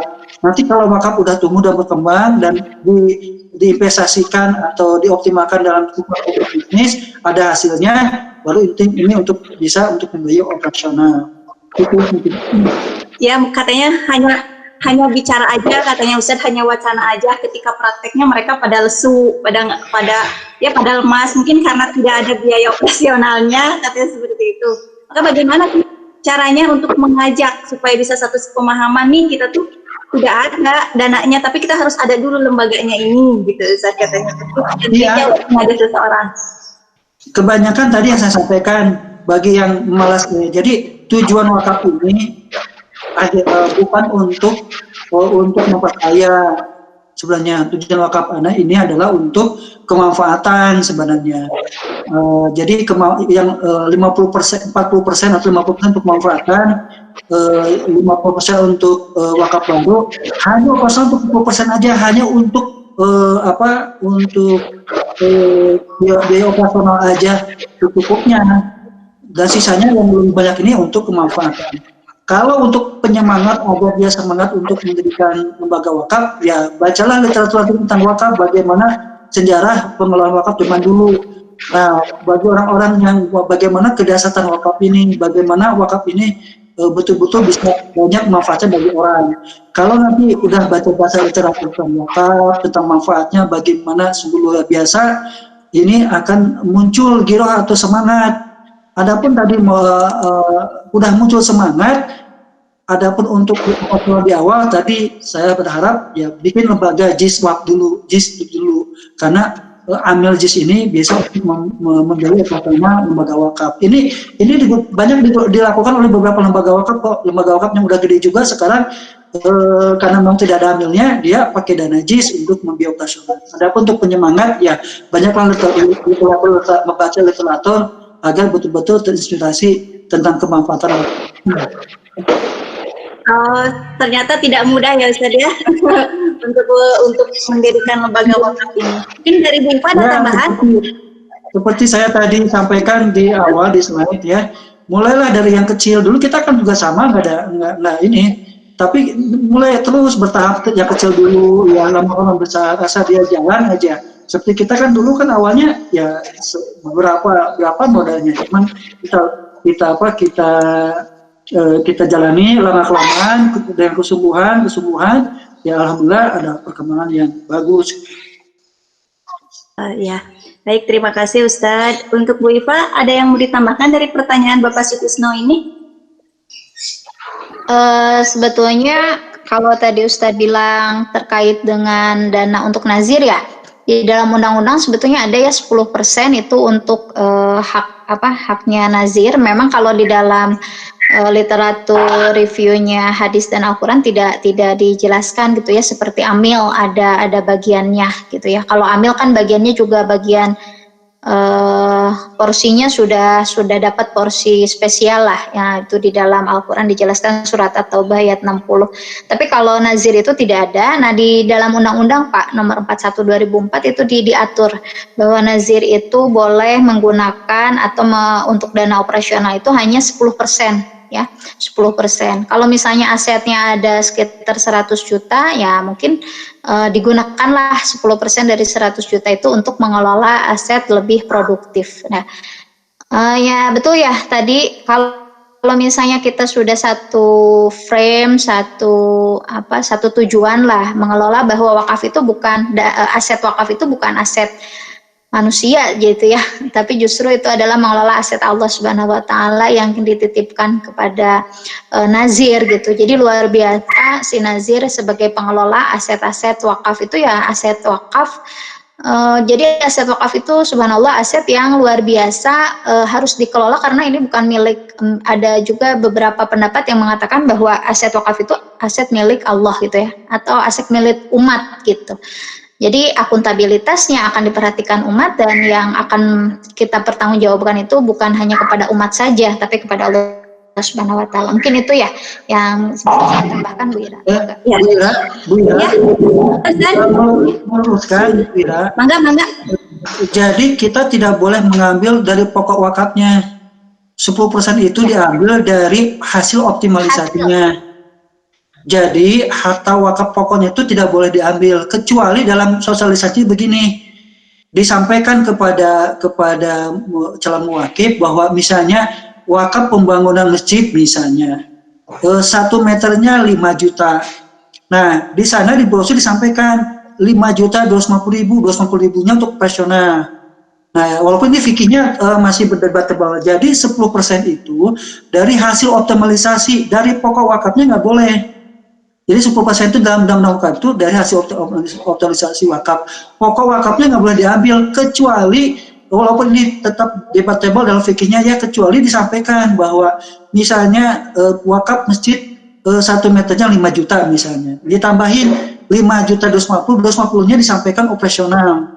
Nah itu tapi disampaikan, jadi akadnya jelas. Jadi kita tidak boleh mengambil 10% dari wakaf dari harta pokok wakaf. Jadi 10% itu ngambil dari hasil optimalisasi wakaf.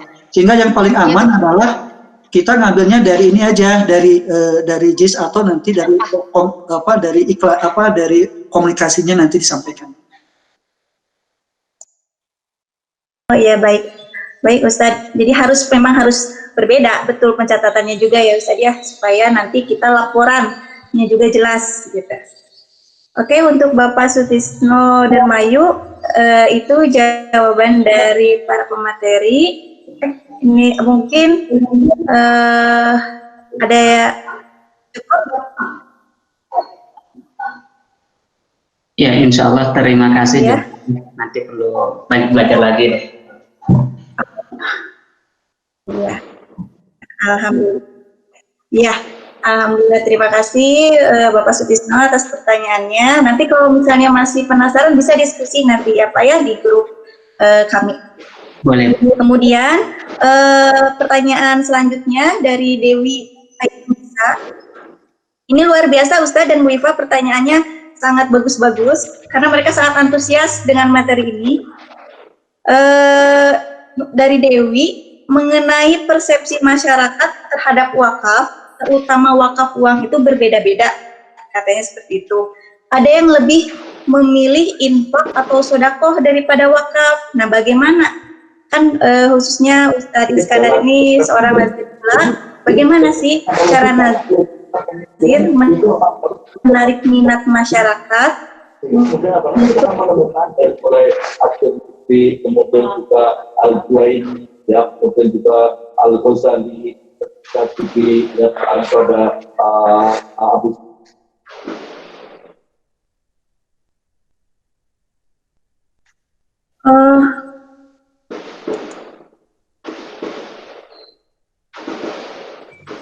mau di-mute dulu ya.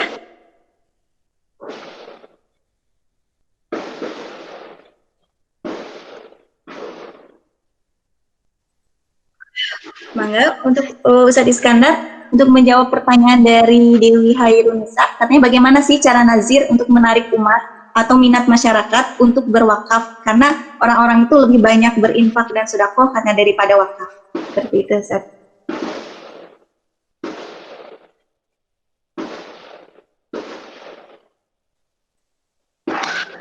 Ustadz mohon maaf mute-nya di-unmute dulu. Ya, masing-masing ada coupling-couplingnya ya. Kalau zakat kan ada hitungannya, kalau udah nisab dan haul ya dia keluarin ya. Kalau sedekah ya silakan bebas, walaupun kita memang belum ini ya silakan bebas. Kalau wakaf fikihnya itu masuk dalam kategori sedekah kapanpun gitu ya, kapanpun bisa berwakaf gitu ya. Kalau zakat ya ada ketentuannya. Nah, bagi orang yang sudah menunaikan zakat karena memang udah nisab atau haul ya, wakaf ini sebenarnya amalan yang sangat luar biasa. Wakaf ini mengalir sampai hari akhirat.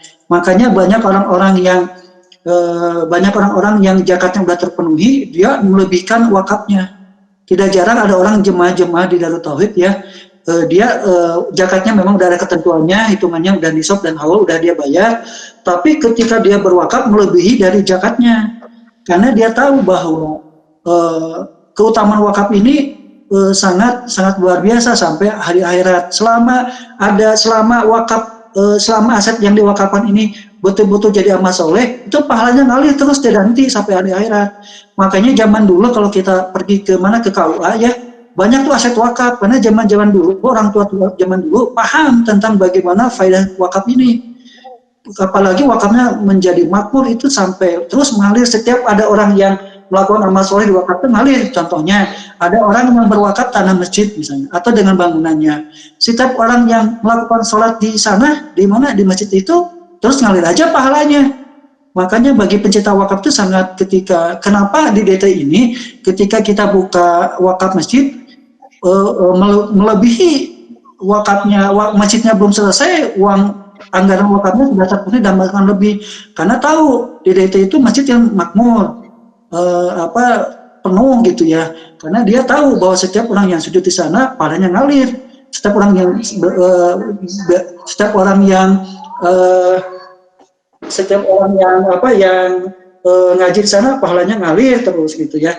Jadi kisah-kisah zaman dulu, zaman sahabat juga sama, bahkan Umar ya, Utsman itu mau mewakafkan hampir seluruh asetnya karena memang di sini sangat luar biasa gitu.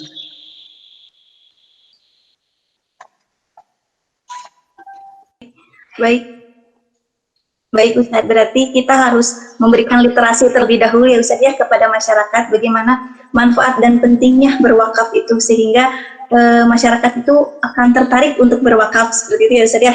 Betul. Oke. Cukup. Yang selanjutnya yaitu pertanyaan dari Fitriani Eka. Assalamualaikum Pak, bismillah, katanya pesantrennya bagus berkat wakaf dan nazirnya, katanya gitu. Kalau untuk kompetensi nazir di Darut Tauhid, apakah mempunyai indikator tersendiri terhadap nazirnya? Dan menurut Bapak, indikator kompetensi nazir yang baik itu seperti apa? Seperti itu katanya Pak. Jadi ada tidak indikator khusus untuk kompetensi nazir itu tersendiri? Enggak. Ya, baik. Ini yang memang terjadi persoalan di beberapa lembaga wakaf. Zaman dulu ya, wakaf itu dikelola ya seadanya aja, karena orang sepuh ya udah pensiunan. Sekarang wakaf ini lebih profesional, pengurus-pengurusnya lebih selektif ya. Jadi ada namanya wakafpreneur. Wakafpreneur adalah orang nazir yang punya kemampuan wakaf meng-create sesuatu yang tidak ada menjadi ada. Contoh di DT, tadinya sesuatu yang nggak ada jadi ada. Gimana caranya? Bisa KSO, bisa BOT ya, bisa melakukan kerjasama dengan beberapa pihak ya. Jadi kemampuan nazir yang baik adalah dia mempunyai kemampuan tata laksana ya.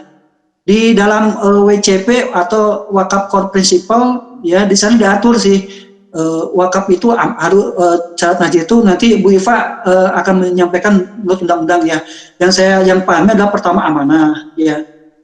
dia jujur ya. Kedua, dia punya kemampuan entrepreneurship ya.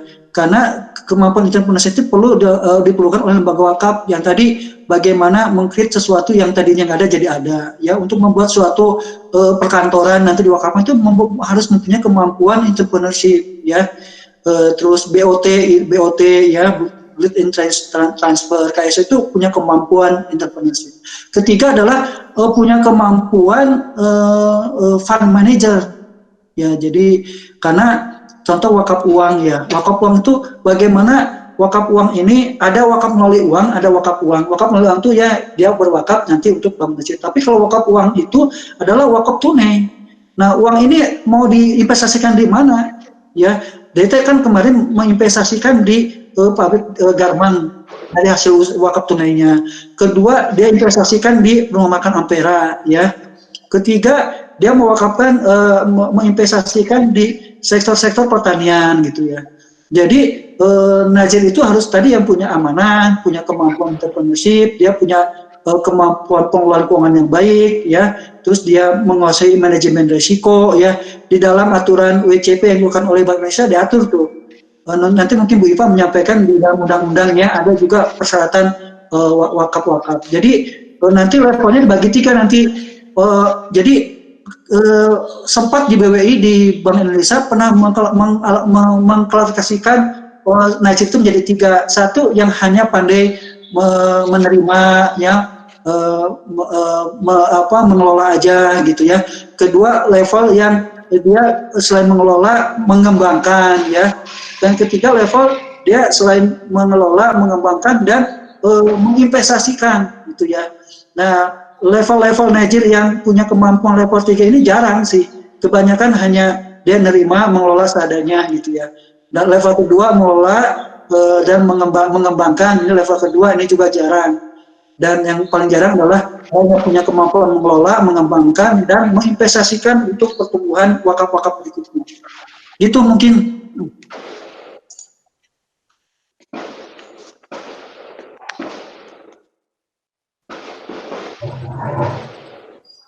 Baik Bu Iva, tambahannya untuk pertanyaan Fitri, Ya, silahkan. kalau dari Bank Indonesia ya yang terkait dengan tata kelola di wakaf, bahwa nazir itu khususnya di sini adalah nazir institusi ya, bukan nazir perorangan yang mungkin dulu marak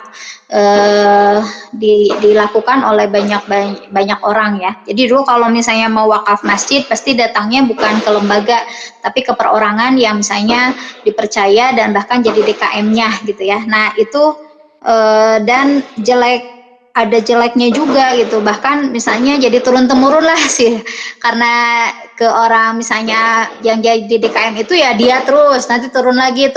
Nah artinya bahwa wakaf itu menjadi tadi tidak berkembang hanya sebagai pengelola saja. Betul ya, tadi 3 levelnya yang dikatakan oleh Ustadz. Kalau menurut di WCP yang ada di Bank Indonesia ini, yang pertama bahwa nazir institusi itu harus paham fund manager atau pasar modal ya. Kemudian paham juga bagaimana mengelola properti ya, perumahan dan lain sebagainya. Jadi harus memiliki kemampuan dalam bidang properti. Yang ketiga harus memahami terkait dengan manajemen problem aset wakaf ya. Bagaimana kalau terjadi penurunan nilai asetnya, misalnya mobil kan itu mengalami aset bergerak lah, kebanyakan itu adalah aset-aset yang mengalami nilai penurunan nilai ya. Kemudian yang selanjutnya harus juga memiliki staf yang profesional dalam mengelola aset wakaf gitu. Jadi bukan sambilan pekerjaannya tapi memang sudah menjadi utama. Dan yang terakhir adalah bahwa prinsip dalam nazir menjalankan fungsinya itu adalah hampir sama dengan bank lah ya. Tapi kalau nazir tidak ada biaya dananya atau cost of fund-nya. Jadi fungsinya hampir sama dengan bank, tapi dia tidak punya cost of fund. Gitu aja mungkin Bu Ira.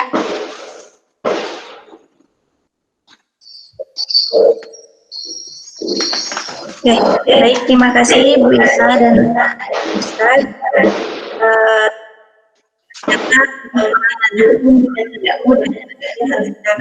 Harus ada kompetensi khusus Seperti itu.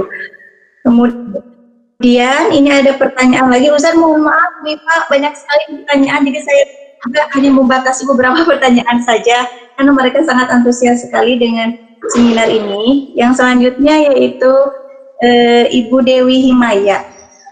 Punten Ustadz mau tanya, mangga Bu Dewi, apakah semua program dari pengembangan aset wakaf itu penanggung jawabnya terpisah atau dengan orang yang sama, katanya gitu Ustadz? Kan di DT aset wakafnya berbeda-beda ya Ustadz ya. Nah itu apakah PJ-nya itu atau penanggung jawab itu beda-beda orangnya? Ya baik, beda-beda sesuai dengan kapasitas. Ini untuk programnya, Bu Iva, untuk program ini untuk apa? Ya Ustadz, untuk program. Ya beda-beda tergantung kemampuan. Ada yang memang ahli dalam perkebunan. Gimana? Betul ini katanya Gimana Bu Iva? program. Bu Ira gimana? Ya, untuk program Ustadz, untuk program betul. Lanjutkan. Ya, jadi serahkan kepada ahlinya. Kalau program-programnya memang di DT kan ada program perkebunan ya dikasihkanlah kepada orang yang ahli perkebunan. Karena apa? Prinsipnya kan wakaf itu nggak boleh berkurang ya. Pokoknya harus berkembang. Sehingga kalau nanti wakaf diserahkan kepada orang yang tidak ahlinya, khawatir dia terjadi devaluasi aset gitu, asetnya berkurang gitu. Kan wakaf itu harus dijaga harta pokoknya. Bahkan ada yang lebih hati-hati lagi ketika wakaf uang ini dijaga terkena inflasi, jangan sampai terkena inflasi.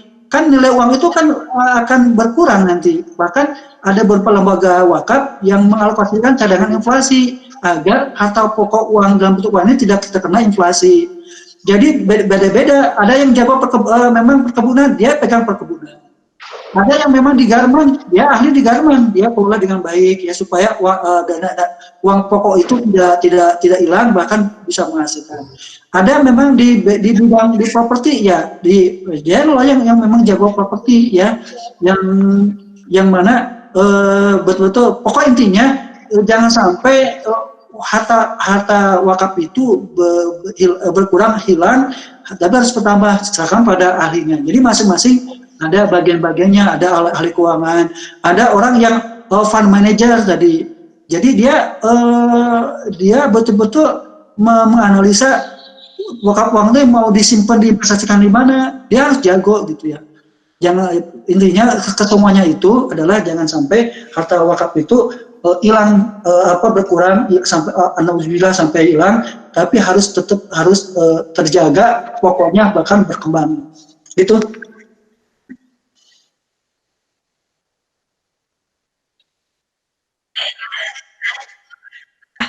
Ustaz ya, supaya tidak salah gitu dalam melakukan, kalau sesuai dengan bidangnya, insya Allah nanti berjalan dengan baik gitu.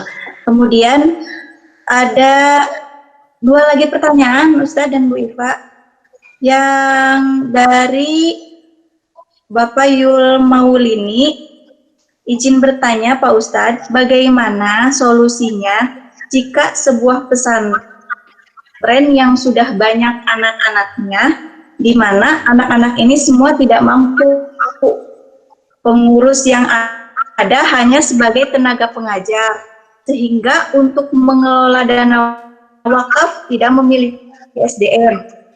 Seperti pernah membantu memberikan bibit dan pupuk untuk berkebun, tapi tidak menjadikan solusi untuk menghasilkan, katanya seperti itu. Karena tidak ada SDM-nya, anak-anak pesantren tidak dapat diberdayakan karena sudah penuh waktunya untuk belajar dan kegiatan pesantren lainnya. Sedangkan untuk pengeluaran per bulan itu sekitar 39 sampai 40 juta gitu. Sementara dana yang masuk hanya dari wakaf dan sedekah. Nah, seperti ini berkaitan dengan SDM mungkin Ustadz dan Bu Iva. Bagaimana pengelolaannya? Kalau tidak ada yang mengelolanya seperti apa katanya? Terima kasih. Baik. Silakan Ustadz Iskandar.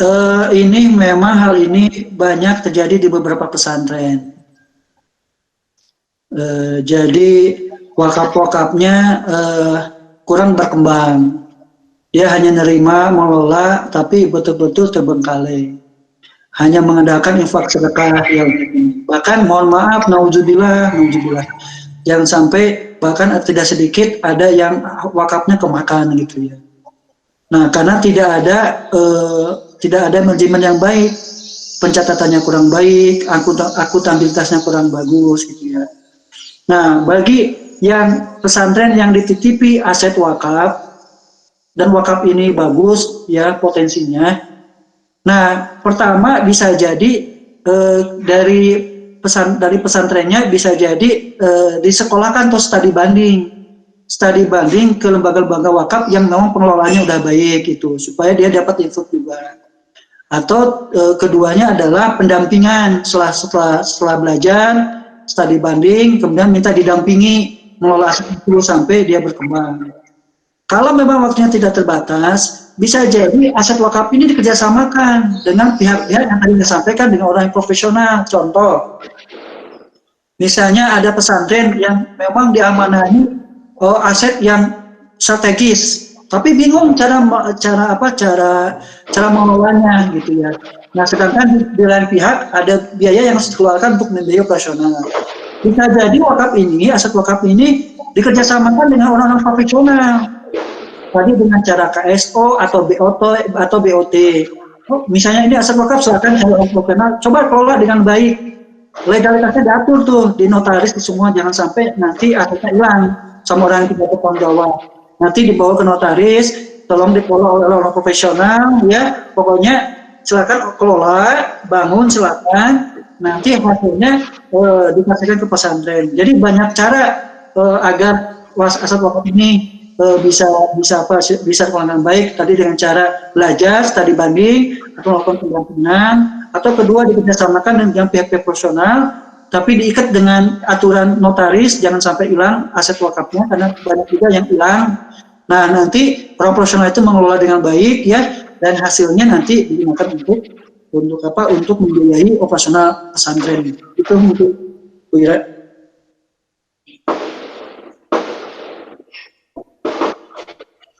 Ada ingin menambahkan untuk pertanyaan ini? Sudah cukup ya, paling saya mungkin konfirmasinya kalau di sini yang diterimanya adalah dana wakaf ya, berarti mungkin wakaf tunai atau wakaf uang kali ya yang diterimanya. Maka sebetulnya bisa diproduktivitaskannya itu dari sumber wakafnya itu gitu ya, dan operasionalnya sedekah mungkin gitu Ustaz ya, bisa untuk menutupnya gitu. Bisa dikombinasikan kalau dia menerima uang tunai ya, dan uang ini harus bertahan ya sampai tidak kena inflasi juga. Tadi kalau memang dia tidak punya kemampuan entrepreneurship, tadi uang itu bisa nanti kerjasamakan dengan pihak tertentu ya, agar itu bisa berkembang. Nah, untuk operasionalnya, untuk sebagian operasional bisa di backup ya sama infak sedekah. Itu bisa juga. Atau mungkin menambahkan, baik, terima kasih. Satu lagi Bu Ira menambahkan untuk yang tadi wakaf tunai itu bisa lewat LSP ya, lembaga penerima wakaf ya, lembaga penerima wakaf uang LPWU di perbankan itu ada ya. Kalau minimalnya didepositokan lah, nanti bagi hasil dari deposito yang nggak tahu memenuhi atau tidak itu 39 juta sampai 40 juta per bulan itu bisa masuk ke dalam kas operasionalnya. Nah, itu kalau misalnya belum ketemu dengan para pengelola atau tadi ya dikerjasamakan dengan yang lain, itu bisa disimpan di LKSPWU. Ya, terima kasih. Pakai sukuk juga bisa, pakai sukuk gitu kalau misalnya nggak bisa. Lanjut Bapak dengan pertanyaan Bapak Muhammad Anwar, katanya bagaimana cara ingin wakaf uang? Katanya seperti itu, apakah bisa via transfer mungkin atau datang ke mana seperti itu? Mungkin Bapak Muhammad Anwar ini ingin berwakaf uang kali Pak sekarang, tapi caranya harus seperti apa gitu, belum tahu seperti itu. Silakan Bu Iva dulu, Bu Iva. Silakan. Datang aja langsung Bapak Iskandar. Bagaimana katanya Ya, bisa datang langsung ke Bapak Iskandar? ya biasanya Karena gini. sekarang wakaf uang itu sudah banyak ya, apalagi sekarang lagi masa pandemi ini. Saya luar biasa kemarin baru nge-capture yang ke Ustadz gitu ya. Ustadz, ini dari salah satu rekening bank syariah itu ada fitur langsung wakaf, Pak. Ya, jadi Bapak kalau misalnya ada sekarang pandemi kemudian mendownload fitur perbankannya masing-masing gitu untuk apa namanya online, itu saya salah satu bank ya itu mudah sekali, tinggal di situ sudah ada, kalau mau ke wakaf DT sudah ada wakaf DT gitu. Jadi tinggal ngeklik wakafnya apa, sudah masuk lah gitu ya bahwa kita berwakaf. Nah, mungkin hukumnya mungkin kalau hukum karena kalau ingin ya segera Pak, ingin berarti sudah ada minat, segera tunaikan lah, karena wakaf uang itu tidak ada minimalnya ya, mau 10.000, 100.000, 1 juta dan lain sebagainya. Nah, kalau misalnya Bapak sudah mencapai mau berinfak 1 juta, itu bisa mendapatkan sertifikat wakaf uang gitu ya. Tapi kalau di bawah itu sekarang ini belum bisa mendapatkan sertifikat wakaf uang. Mungkin itu, mangga Ustadz. Ini pertanyaannya mau dia berwakaf uang atau dia mau mencari wakaf tunai, gimana Bu Ira? Kalau di sini sih Ustadz, pertanyaannya seperti ini, bagaimana cara ingin wakaf uang, katanya seperti itu. Oh, cara ingin jadi dia mau wakaf, cara ingin wakaf uang. mau wakaf uang gitu ya? Ya. Ya. Jadi ingin mewakafkan uang. Caranya ada beberapa bank-bank yang ditunjuk oleh pemerintah untuk mengelola wakaf uang. BMT juga itu BMT ya, bisa lembaga yang ditunjuk untuk menerima wakaf uang, atau bank-bank, atau melalui fintech ya, dari bisa melalui di bank ada ya fitur-fitur di ATM itu ada fitur untuk wakaf uang tunai. Atau nanti ada juga lembaga-lembaga wakaf yang sudah maju, dia menggunakan platform gateway ya, atau fintech ya. Dia kerjasama dengan beberapa fintech lembaga online ya untuk berwakaf. Contoh di lembaga Darut Tauhid ini kerjasama dengan platform gateway ya, dengan Gojek, dengan Lazada, dengan beberapa lembaga-lembaga lembaga-lembaga ya, itu dia kerjasama. Jadi sudah sedikit orang yang kan sekarang sudah pakai ini ya, SMS banking ya, atau pakai aplikasi online ya, itu langsung bisa ada fitur langsung nanti bisa wakaf tunai gitu ya. Sekarang lembaga wakaf sudah mulai modern menggunakan fitur-fitur teknologi. Ya, terima kasih Ustadz atas penjelasannya, dan kepada Bu Iva yang telah meluangkan waktunya juga untuk menjelaskan tentang khususnya tadi bagaimana sih stabilitas keuangan pesantren ini melalui pemberdayaan aset wakaf. Ustadz dan Ibu Iva, terima kasih. Begitu besar banyak manfaatnya wakaf ini ternyata ya Ustadz, setelah kita gali lagi gitu, sehingga manfaat dan kebaikannya akan terus bertambah ketika kita melakukan wakaf ini. Semoga Darut Tauhid ini Ustadz bisa terus maju lagi, terus berkembang lagi, dan tidak lupa nanti menular ke pesantren yang lainnya. Ustadz, katanya banyak yang ingin seperti pesantren Darut Tauhid. Semoga bisa menularkannya ke pesantren yang lainnya. Amin, amin. Dan saya ucapkan terima kasih kepada Ustadz Iskandar telah meluangkan waktunya dalam acara webinar ini. Begitu pula untuk Bu Iva. Ya, Bu Iva sangat luar biasa, super sibuk Ustadz. Banyak kegiatan yang beliau lakukan, tapi masih bisa menyempatkan waktunya untuk sharing ilmu tentang webinar ini. Alhamdulillah, acara webinar ini telah selesai Ustadz dan Bu Ifa. Diakhiri dari tutup dengan doa. Robbana atina fid dunya hasanah wa fil akhirati hasanah wa qina adzabannar. Wassalamualaikum warahmatullahi wabarakatuh. Atur nuhun Ustadz, Bu Ifa, atur nuhun Kang Sadayana. Iya, Assalamualaikum. Ustaz. Mangga nuhun sami-sami.